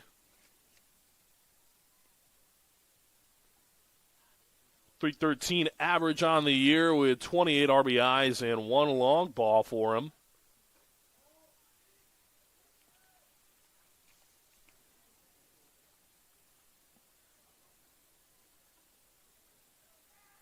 Keller, an Oxford native. He's a graduate who can play anywhere in the infield.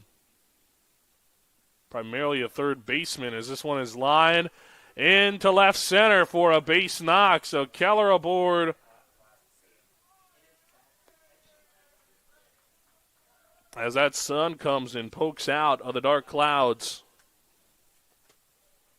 So Keller aboard with a base knock.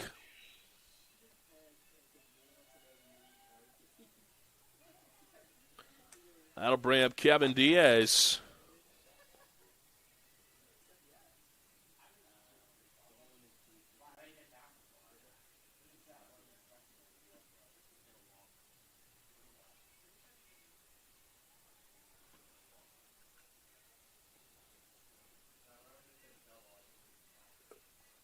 Diaz 1 for 2 today. He's got 3 RBIs in the game.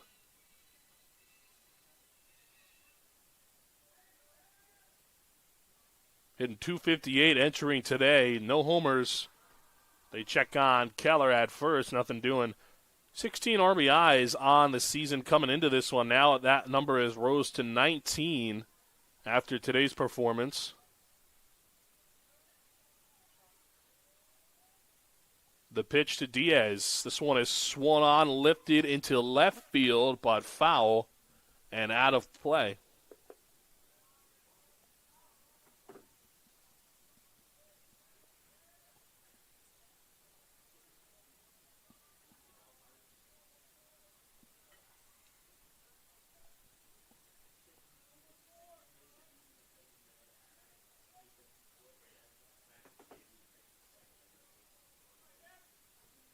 The pitch.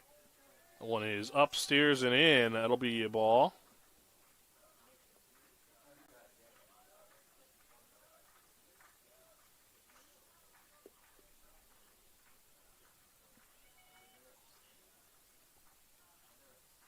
Throw to first. Nothing doing.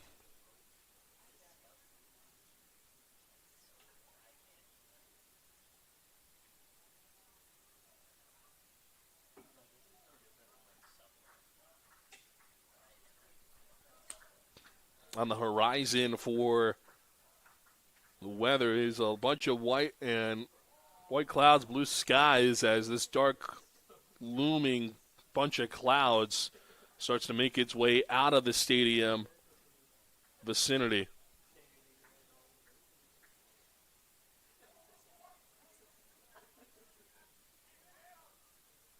The pitch. This one is swung on, fouled off.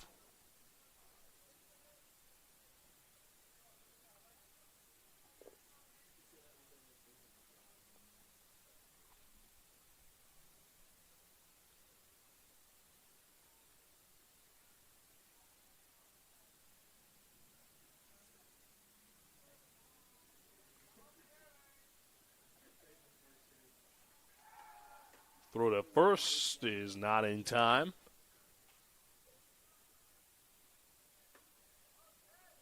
Well, in the conference standings right now, the Eagles looking for a top 4 spot. If they get it, They will host right here at Municipal for the first round, though the rest of the tournament is taking place here regardless. Right now, coming into this one, they hold sole possession of fourth in the conference.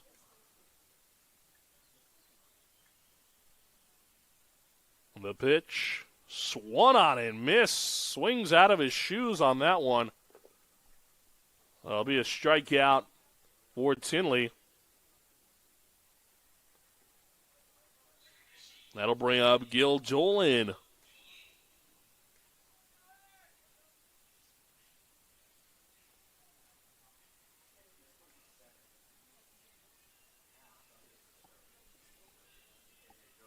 Goldie Beacom and Wilmington have both clinched a playoff berth in the CACC tournament already.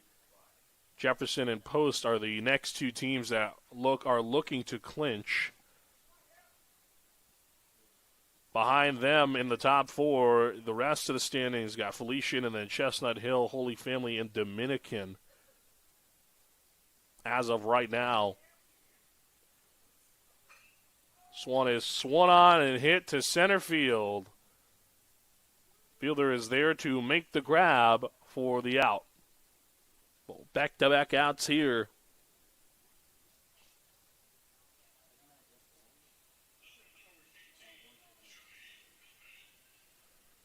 Be Joey Cohen, the batter now.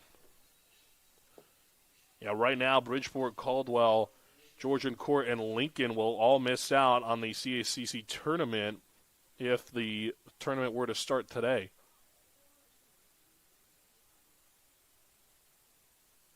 Georgian Court sitting second to last in the conference, only leading Lincoln. Georgian Court is 5-19 in conference play coming into this one. Post is 15-9 in conference play as this one is lifted into center field.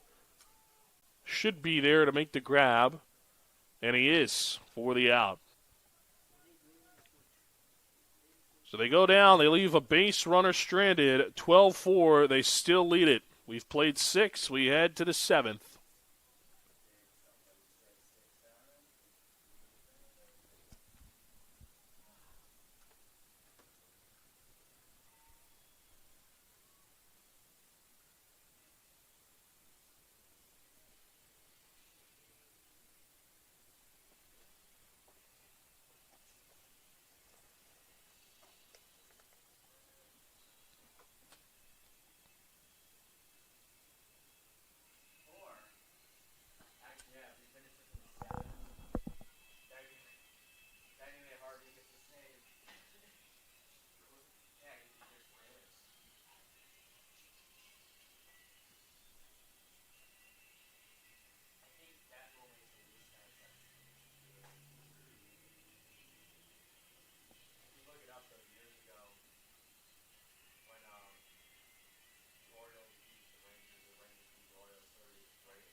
Back here in Waterbury as we get set for the 7th. That one is outside a ball. Ricky Noviello, the batter here, the center fielder for today's ball game for the Lions.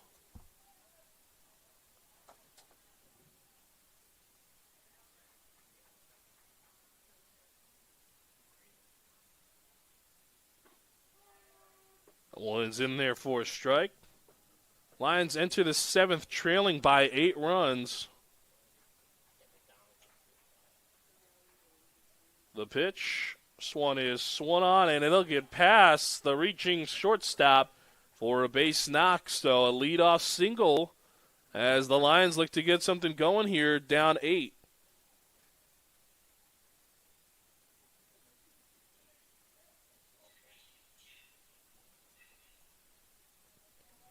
This will be Frank Mara, the batter now.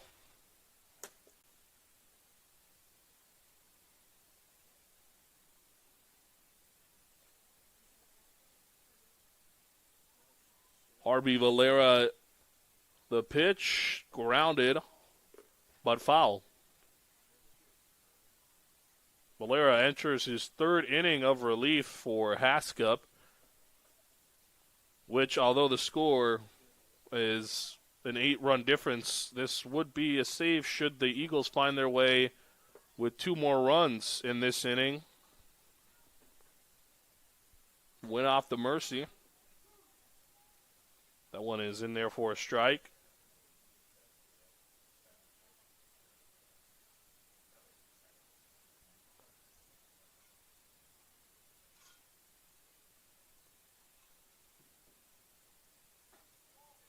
That one is a ball. 1-2 now.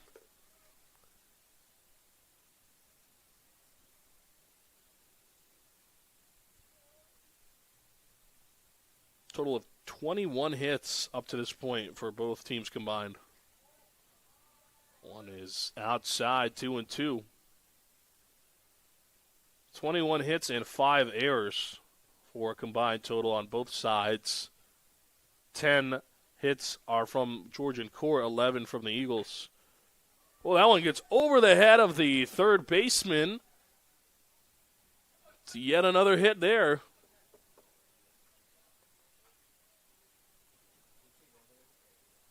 So 2 on and nobody out, and the Lions looking to start a hit parade here.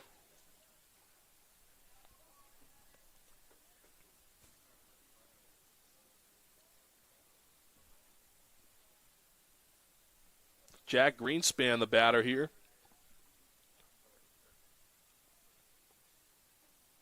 Looks at a strike. Greenspan 0 for 2 today.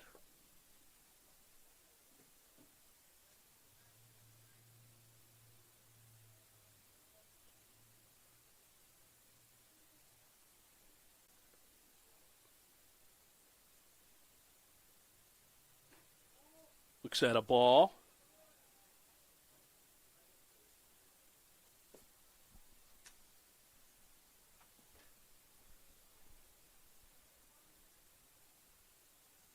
Greenspan comes into this one a .336 average on the season with 21 RBIs and 1 long ball.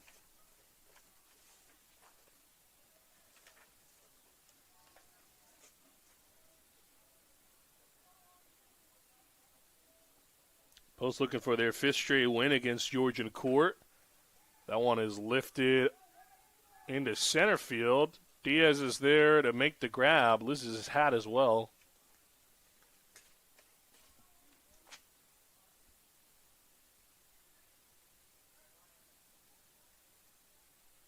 So 1 gone here, 2 on.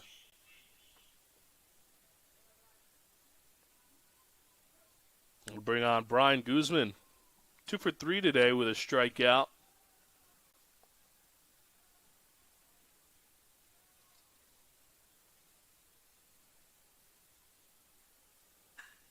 This one is ripped. Center field, that's going to bring home a run after the diving Diaz, unable to grab it there.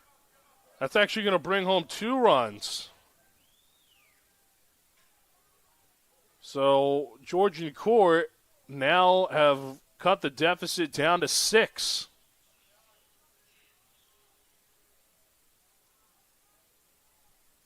That is the first run by either team since the 4th inning when Georgian Court scored 3 runs.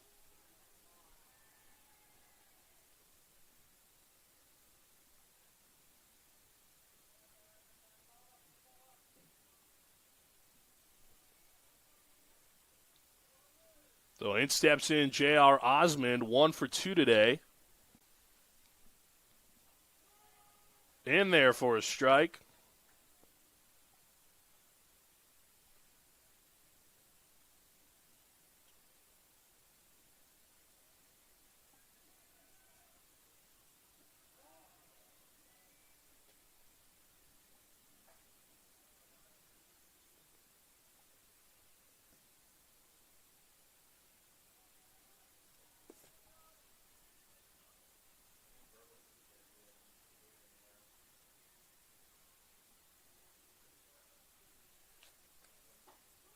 That one's in there for a strike.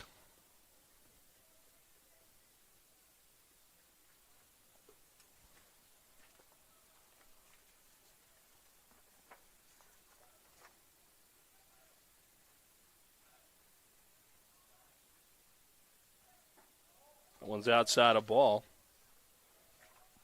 Well, coming into the ball game, the Eagles were outscoring Georgian Court 39-16 in the all-time series.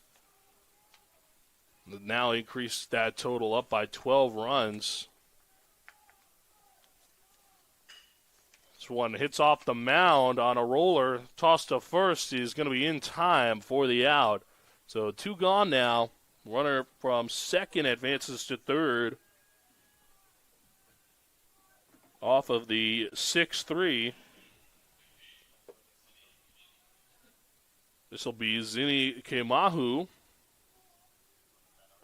Kemahu is 1 for 3 today.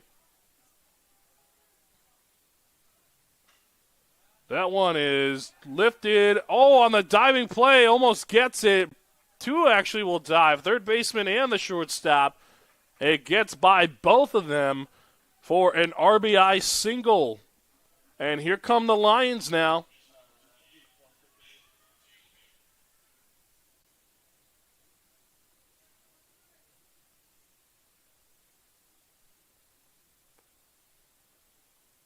Matt Diatabio, the batter now.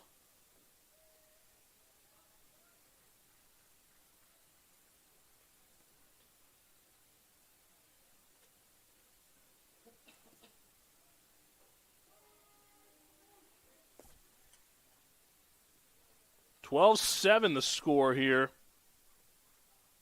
3 runs have come across the score up to this point in this inning.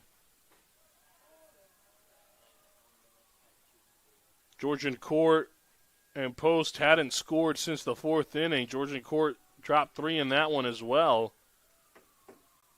So they're matching their 4th inning performance, at least from a run scored standpoint. That one is outside. And 2 outs here. The Eagles will look to get out of this one and stop the bleeding.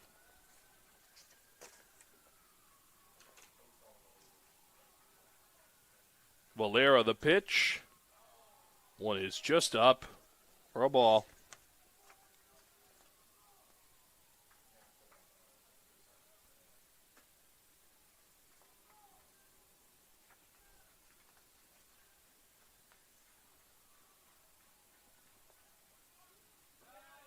That one is going to be low.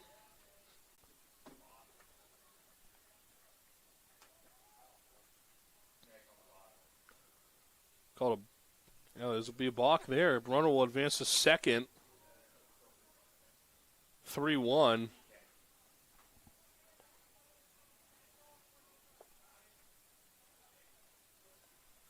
So Kemau moves his way over into scoring position off the balk. That one right down Main Street for a strike.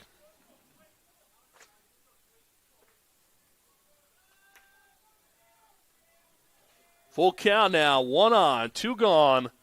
Valera looks to get out of it here. The payoff pitch. This one is swung on and hit into left center field. That gets down. They're going to send the runner home. Toss to the plate. Contreras is able to stick with it for the out. Man, that is not a way you want to end an inning if you're the Lions. They get thrown out at home. Great throw from Diaz. Gets the outfield assist, and they get out of it, stop the bleeding. But not before the Lions come across scoring 3. It's 12-7 Eagles.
Back here on the CACC network as we get set for the home half of the seventh, Manny Contreras, the first batter to start it off for Post. This game has taken a wild turn as the Eagles started at 12-0. And that one inside. Since then, the Lions have managed to score 7 of their own. And now, here in the bottom of the seventh, only trail by 5.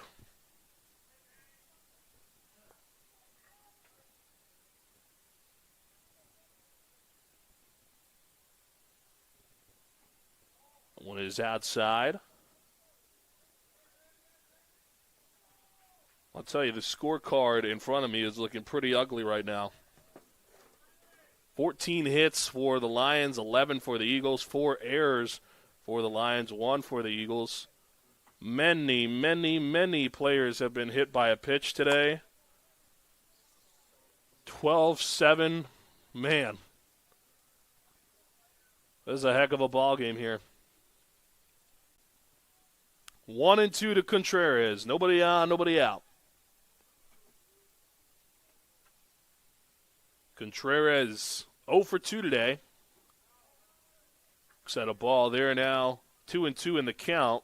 He's been walked, got a pair of strikeouts as well.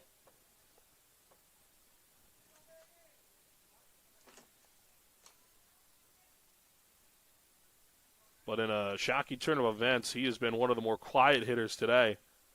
He lifts this one up. Foul territory over by the dugout, and it'll find its way into the stands for a foul ball.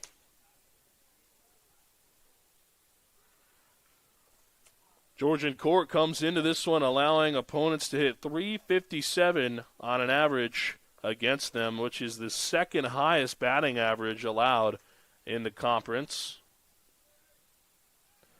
They also came into this one allowing 360 runs, which coming into this game was 16 more than the next highest in the conference, as this one is grounded to short. Throw to first on a stretch. Man, they get him by a footstep. Contreras grounds out there.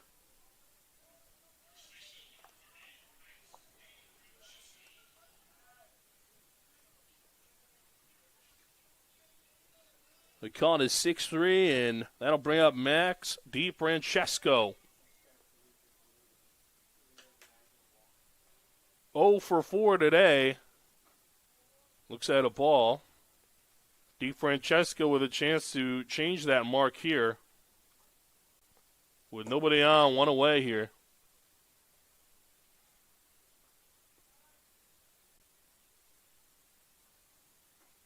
That one is up and out. Georgian court led by head coach Arlen Freeman in his second season as the Lions head coach. He's the first head coach in the program's history, as this is only their second year with a baseball program. Looks at a ball there. Freeman has got a career record of 16 wins to 67 losses coming into this one. And he started his career as a pitching coach and a graduate assistant with Barry University. Looks at a strike there.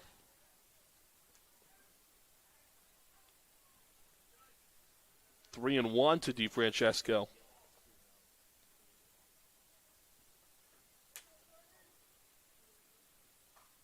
The pitch. This one is swung on. Hit into right field. There to make the grab is the right fielder. Barely moved there for the second out.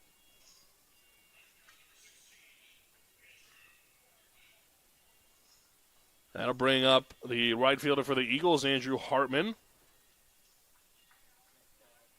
Hartman is 3 for 3 with 3 RBIs and a walk.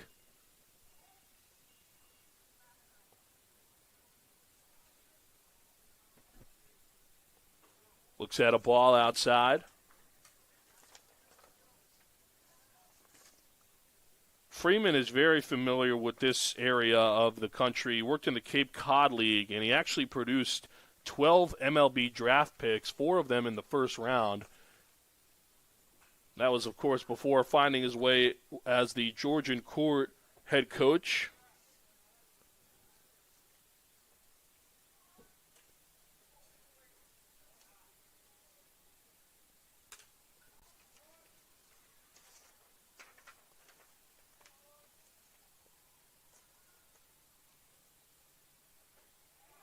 One right down the middle for a strike.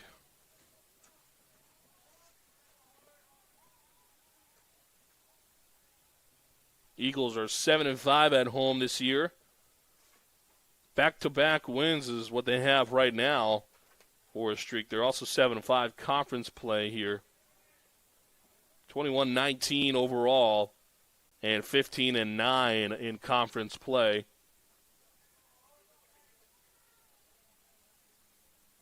These two teams will face off in a 2-game set Saturday, April the 17th, with Game 1, a first pitch of 1 p.m., and that will be in New Jersey. That one is fouled off.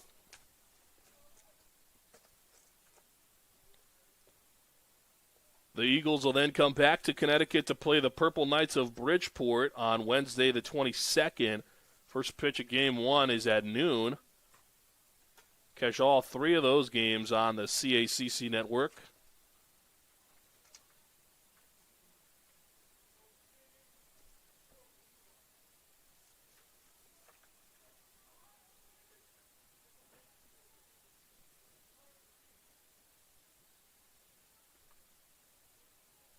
Tinley, the pitch. One is upstairs now, 2-2. Nobody on, 2 outs here in the home half of the 7th.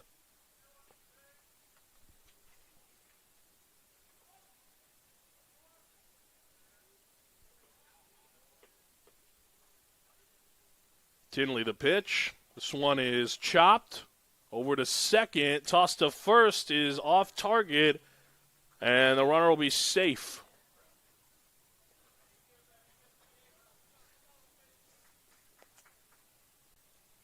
So that's another error, this time charged to the second baseman, call it an E4. That'll bring up Evan Cornwell. It's the 5th error of the ball game for the Lions.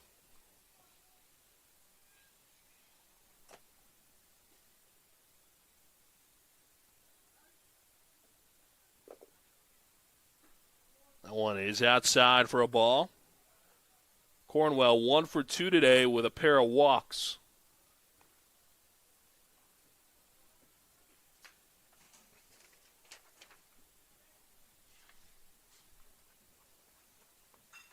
He hits this one into center field.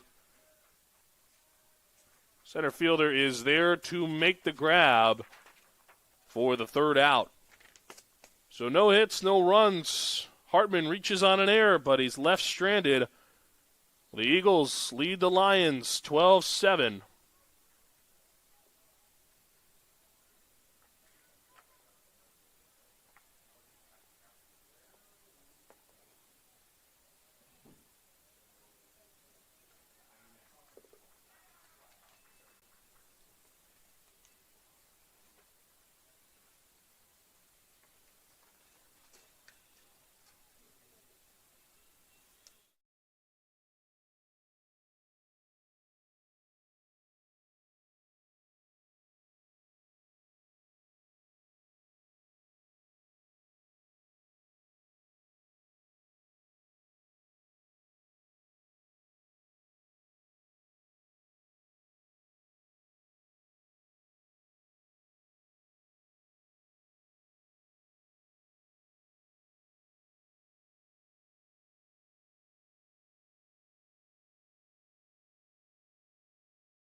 Is left stranded.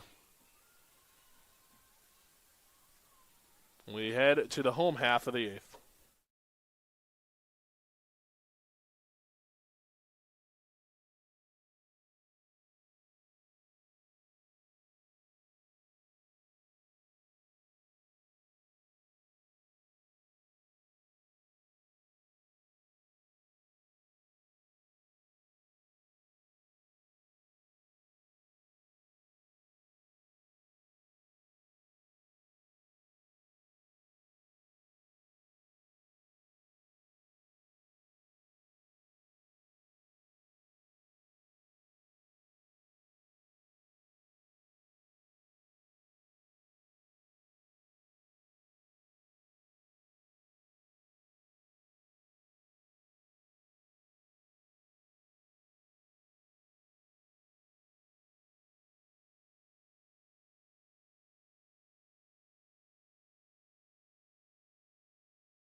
Yeah, where you take over for me while I talk.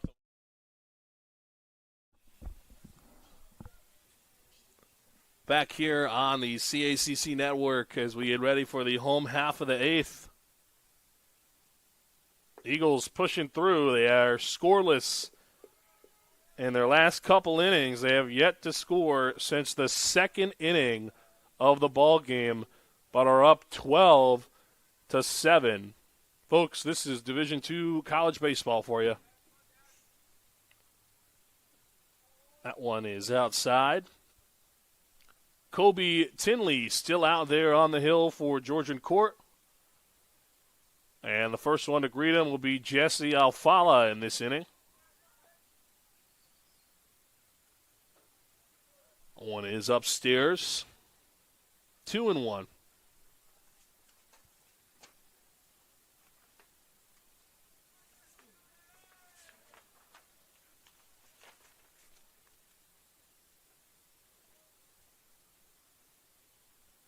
Alfala, junior from White Plains, New York, can play second base or shortstop. Today he's a designated hitter. He steps out of the box there.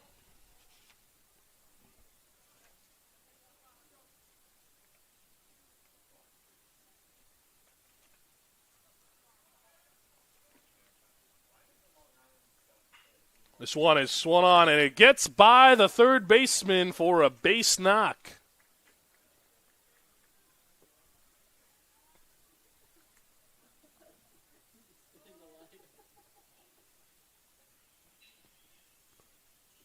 Here comes Hunter Keller, and here comes the head coach for the Georgian Court Lions in Arlen Freeman.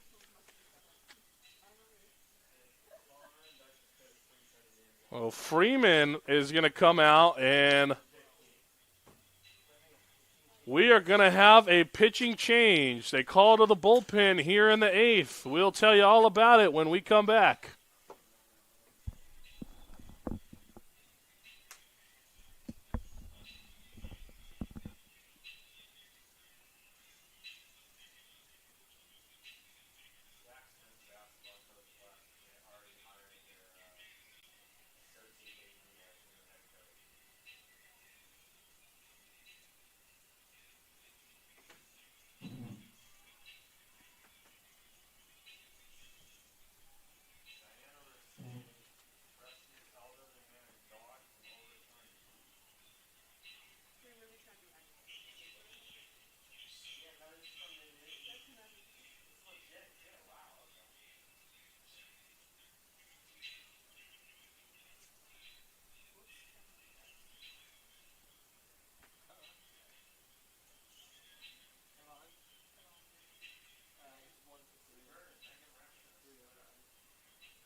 Back here on the CACC network as our new pitcher in the ball game for the Lions is the left-handed pitcher Tyler Dunmeyer.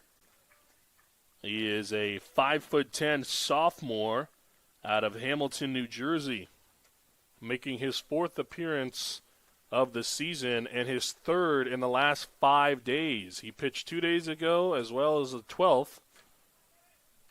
He's got 3 innings of work under his belt and has allowed 12 hits to go along with 6 earned runs in those 3 innings.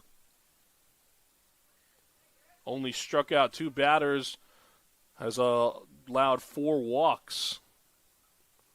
Well, he'll get the task here to go up against Hunter Keller, who fouls one off.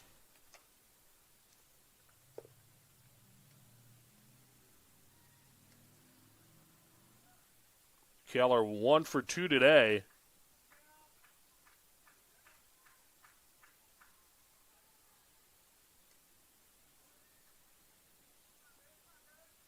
Dunmeyer, a 4-year letter winner at Nottingham High School.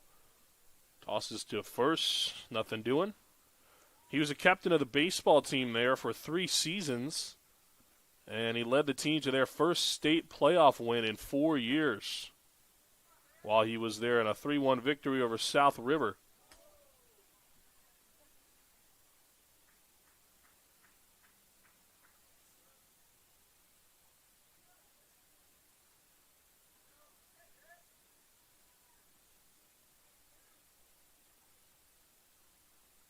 This one is hit into left field. That'll get down for a base knock. So Dunmeyer comes in and immediately allows his 13th hit of the season. This time it is to Hunter Keller.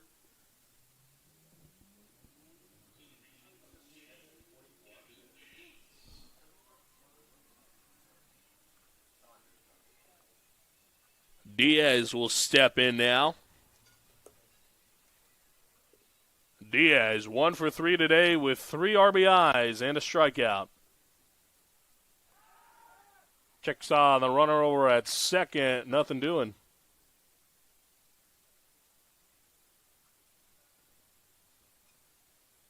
"12-7 the score, nobody out, 2 on here in the bottom of the 8th. That one is in there for a strike.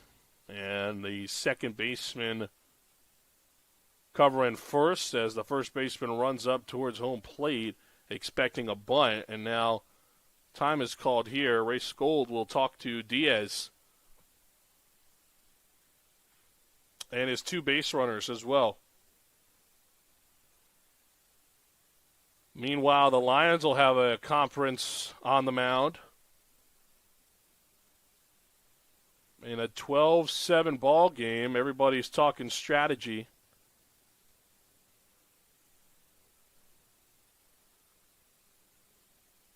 It's a big one for Post, too, as they look to keep building up on their conference play right now. Sole possession of 4th. They want that home playoff berth in the first round, which they would only secure if they can get a top 4 seed, too.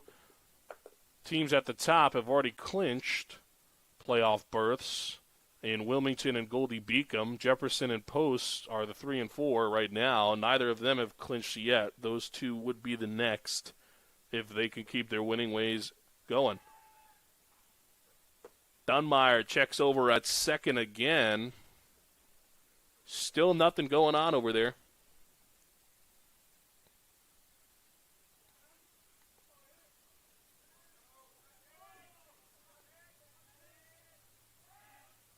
That one is outside.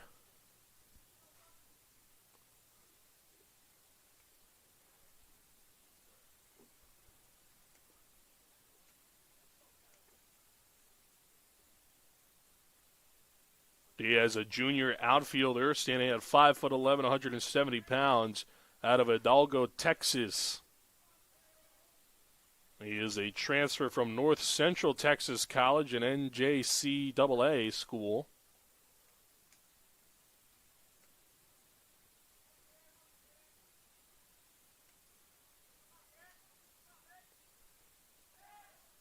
Shows bunt. Will foul that one off for the second strike. 2-2 now.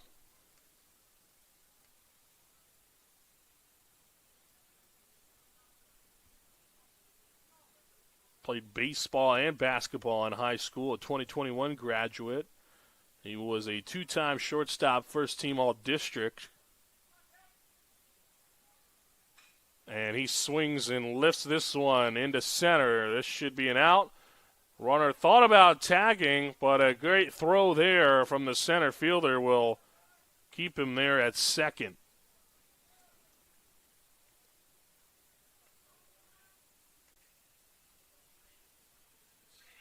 So one gone here, and that'll bring up the top of the order, Gil Dolan.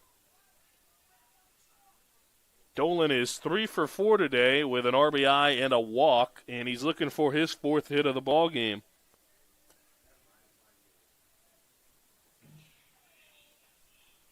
And it'll be a pinch hitter now, Ryan Davey now. Davey, a 239 average on the season with no homers yet, but 8 RBIs. He has a chance at his 9th and 10th RBIs if he can bring him in.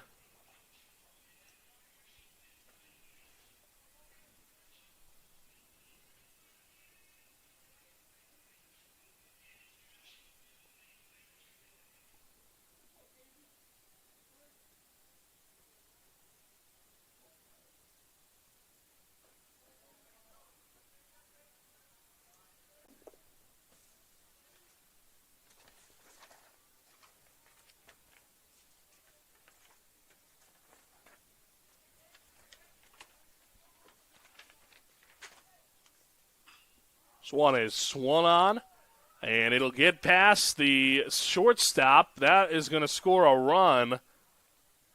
So a nice pinch hit there from Ryan Davey. And he gets an RBI single.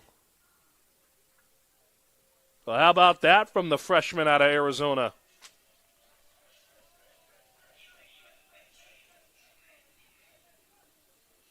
That'll bring up Joey Cohen.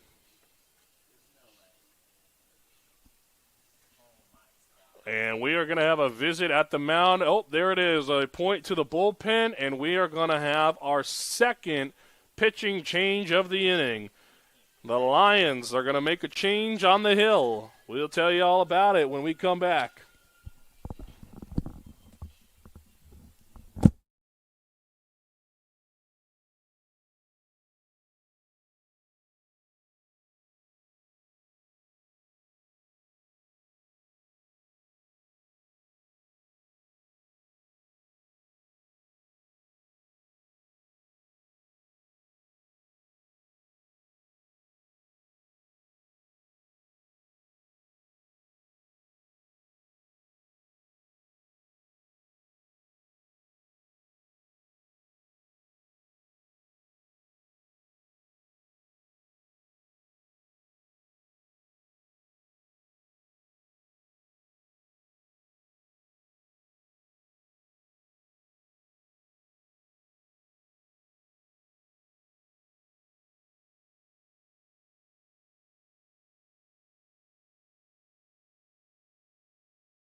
right, back here on the CACC network as we have a pitching change for the Lions. It'll be the righty Eli Houston out of Nokomis, Florida. Houston is a 5'10" sophomore. Played for the Out of Door Academy.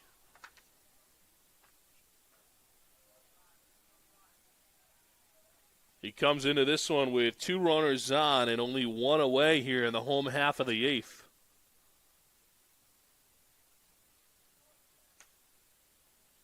This one is ripped right to second, tossed to short for 1.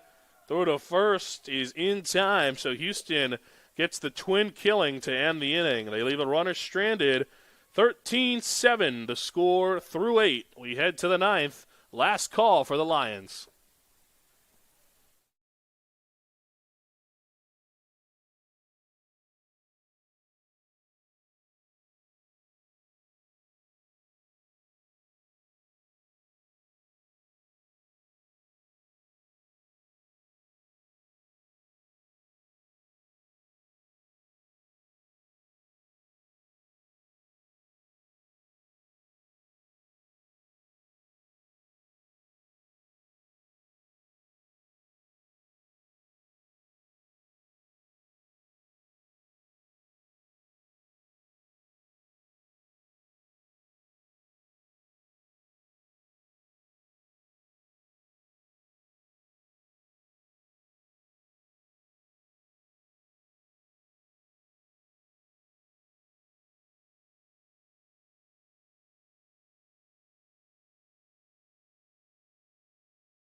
Back here on the CACC network as we get set for the 9th. The last call for the Lions here as we have a new pitcher in the ball game for the Eagles. A non-save situation for him. It is the right-handed throwing junior Dalton Wright, who is 5'10", 190 pounds out of Windsor Locks, Connecticut.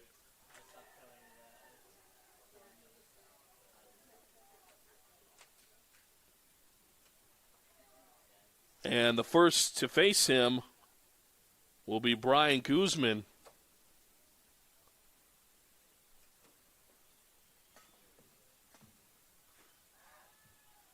Wright comes into this one with 9 innings of work under his belt this season, and he's allowed 8 earned runs in those 9 innings.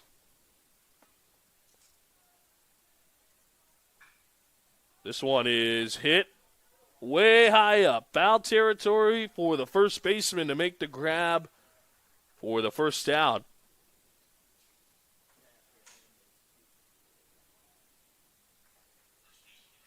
So that'll bring up J.R. Osmond. He's 1 for 3 today.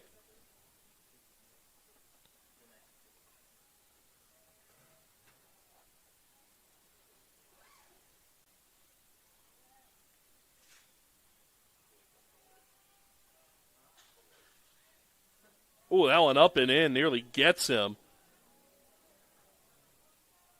And here come the lights for Municipal.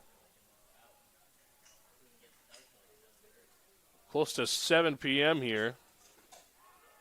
That one is in there for a strike.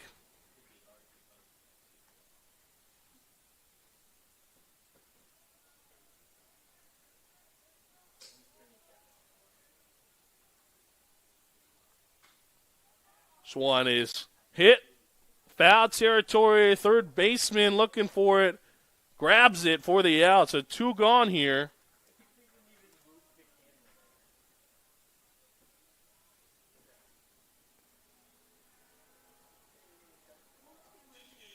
And now the last hope for the Lions, Zinni Kemahu.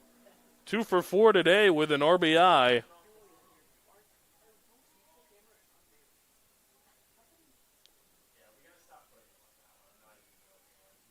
Nobody on. 2 outs. The pitch. This one is lifted into center field. This should do it. Diaz is going to be there to make the grab for the out. So the Eagles win it. 1-2-3 go the Lions in the 9th. Wright able to take care of them. 13-7 the final score here. Oh, the story of this game was the Eagles' explosive offense in the first couple innings. 10 runs in the second, 2 in the first, 12 total through 2 innings. And then the Lions made a little bit of a run and threatened for a comeback. 7 runs scored between innings 3 and 7. 8 and 9, they couldn't come up with anything. Eagles tack on another one in the 8th to finish off the Lions 13-7. Nearly 30 hits combined between these two teams, as well as 6 combined errors in today's ball game. But the Eagles pick up the win, and they'll play Georgian Court the next 2 in New Jersey. We'll have post-game interviews coming up, but as far as a post-game show, that pretty much does it there. 13-7 again, your final score. We'll thank our whole crew now before talking to a couple of the Eagles post-game. We've got Mike Bronson here, Mike Vesci, Mike Puglio, Avery Hinnant, Jared Michaels, and Leah Lockwood. And I'm Anthony Altamirano. We'll be back with post-game interviews coming your way.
So weird on a mic.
Back here on the CACC Network with Gil Dolan, and you guys had a good victory today. You had a 3-hit ball game. Just kind of take me through your plate appearances and tell me how you were able to see the ball so well. I was just staying back on the type pitch that we saw today and following my approach, stick to left center, and jump on the first fastball I see that's over the plate. And you guys obviously are on a good streak here. Only a couple games left, about 8, and you sit in 4th in the conference right now, looking to clinch a spot for a first round home spot, I should say. Talked about the mentality kind of going on the road now for the guys and looking to clinch that spot. Well, for me, I know that we can make some noise in the CAC, and catching these little win streaks that we're on right now, hopefully you can ride it out into playoffs and go from there and hopefully win the CAC. That's the goal. And you guys are playing well here at Muni, and obviously the whole tournament will be here regardless of that first round. But, just what would it mean for you guys to clinch that first round home spot and be able to play here the entire tournament? Nothing's better than playing your own home field, knowing where the batter's box is, where you like to set up, knowing the hops, especially at Muni. I think we have play here. It's our advantage, and I think everybody knows that too. Well, it's very special. And, Gil, great game from you and the guys, and we'll talk to Andrew next. Awesome. Thank you for joining us, man. You're welcome.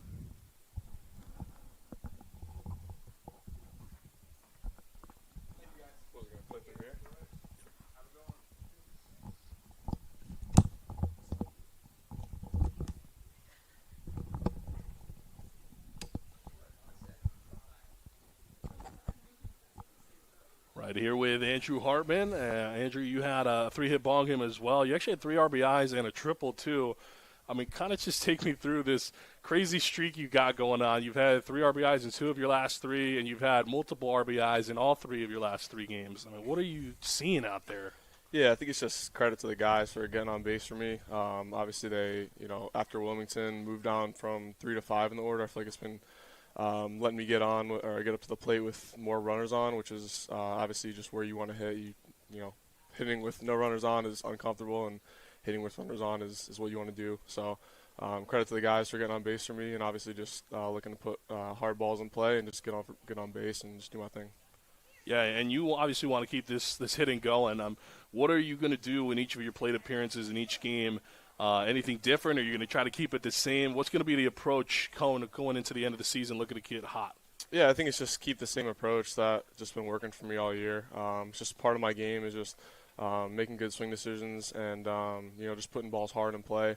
And obviously had a tough weekend at Wilmington last weekend, and then Monday got back to work at practice and at the facility with my guy Joey Cohen. Shout out to him. So. Obviously, just looking to keep it going and just keep the same approach going to the last however many games it is, and really just looking to finish in those top 4 spots we can play at home in that first series. So, yeah, and we talked about it a little bit with Gil, but you guys need to still obviously clinch as well as Jefferson, who you guys are kind of 3 and 4 right now. Just kind of talk about your guys' approach, kind of going into the end. You got 8 games left. A couple of them are on the road. You play Georgian, and then you'll come back to Connecticut to play Bridgeport. Are you guys going to take a different approach to kind of make sure you get these wins? I think it's just continue to stay locked in. I think it's 8 left. So I think, just obviously we got 2 at Georgian Court tomorrow on the road.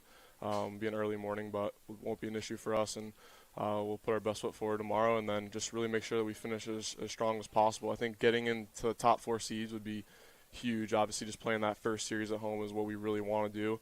I think we're in a good spot right now as long as we continue to play a good brand of baseball the last 8 games. And then obviously if we take that first series, we'll be at home for the double elimination portion of the tournament, which will be huge. So I think obviously just finish strong and just keep the same approach. I think we're starting to hit our stride. We know that we have the pieces here to do something special in the tournament. So I think that's kind of the belief that's spreading around the room a little bit right now, and just obviously just looking to continue to play just good brand of baseball the last 8 games. Well, you heard it there first, folks. These guys are looking to make a tournament run. This is Andrew Hartman by my side. Gil Dolan already left to go celebrate the rest of the team. From all of us here, this is Anthony Altamirano saying so long from Waterbury. Sweet. Thanks, Andrew.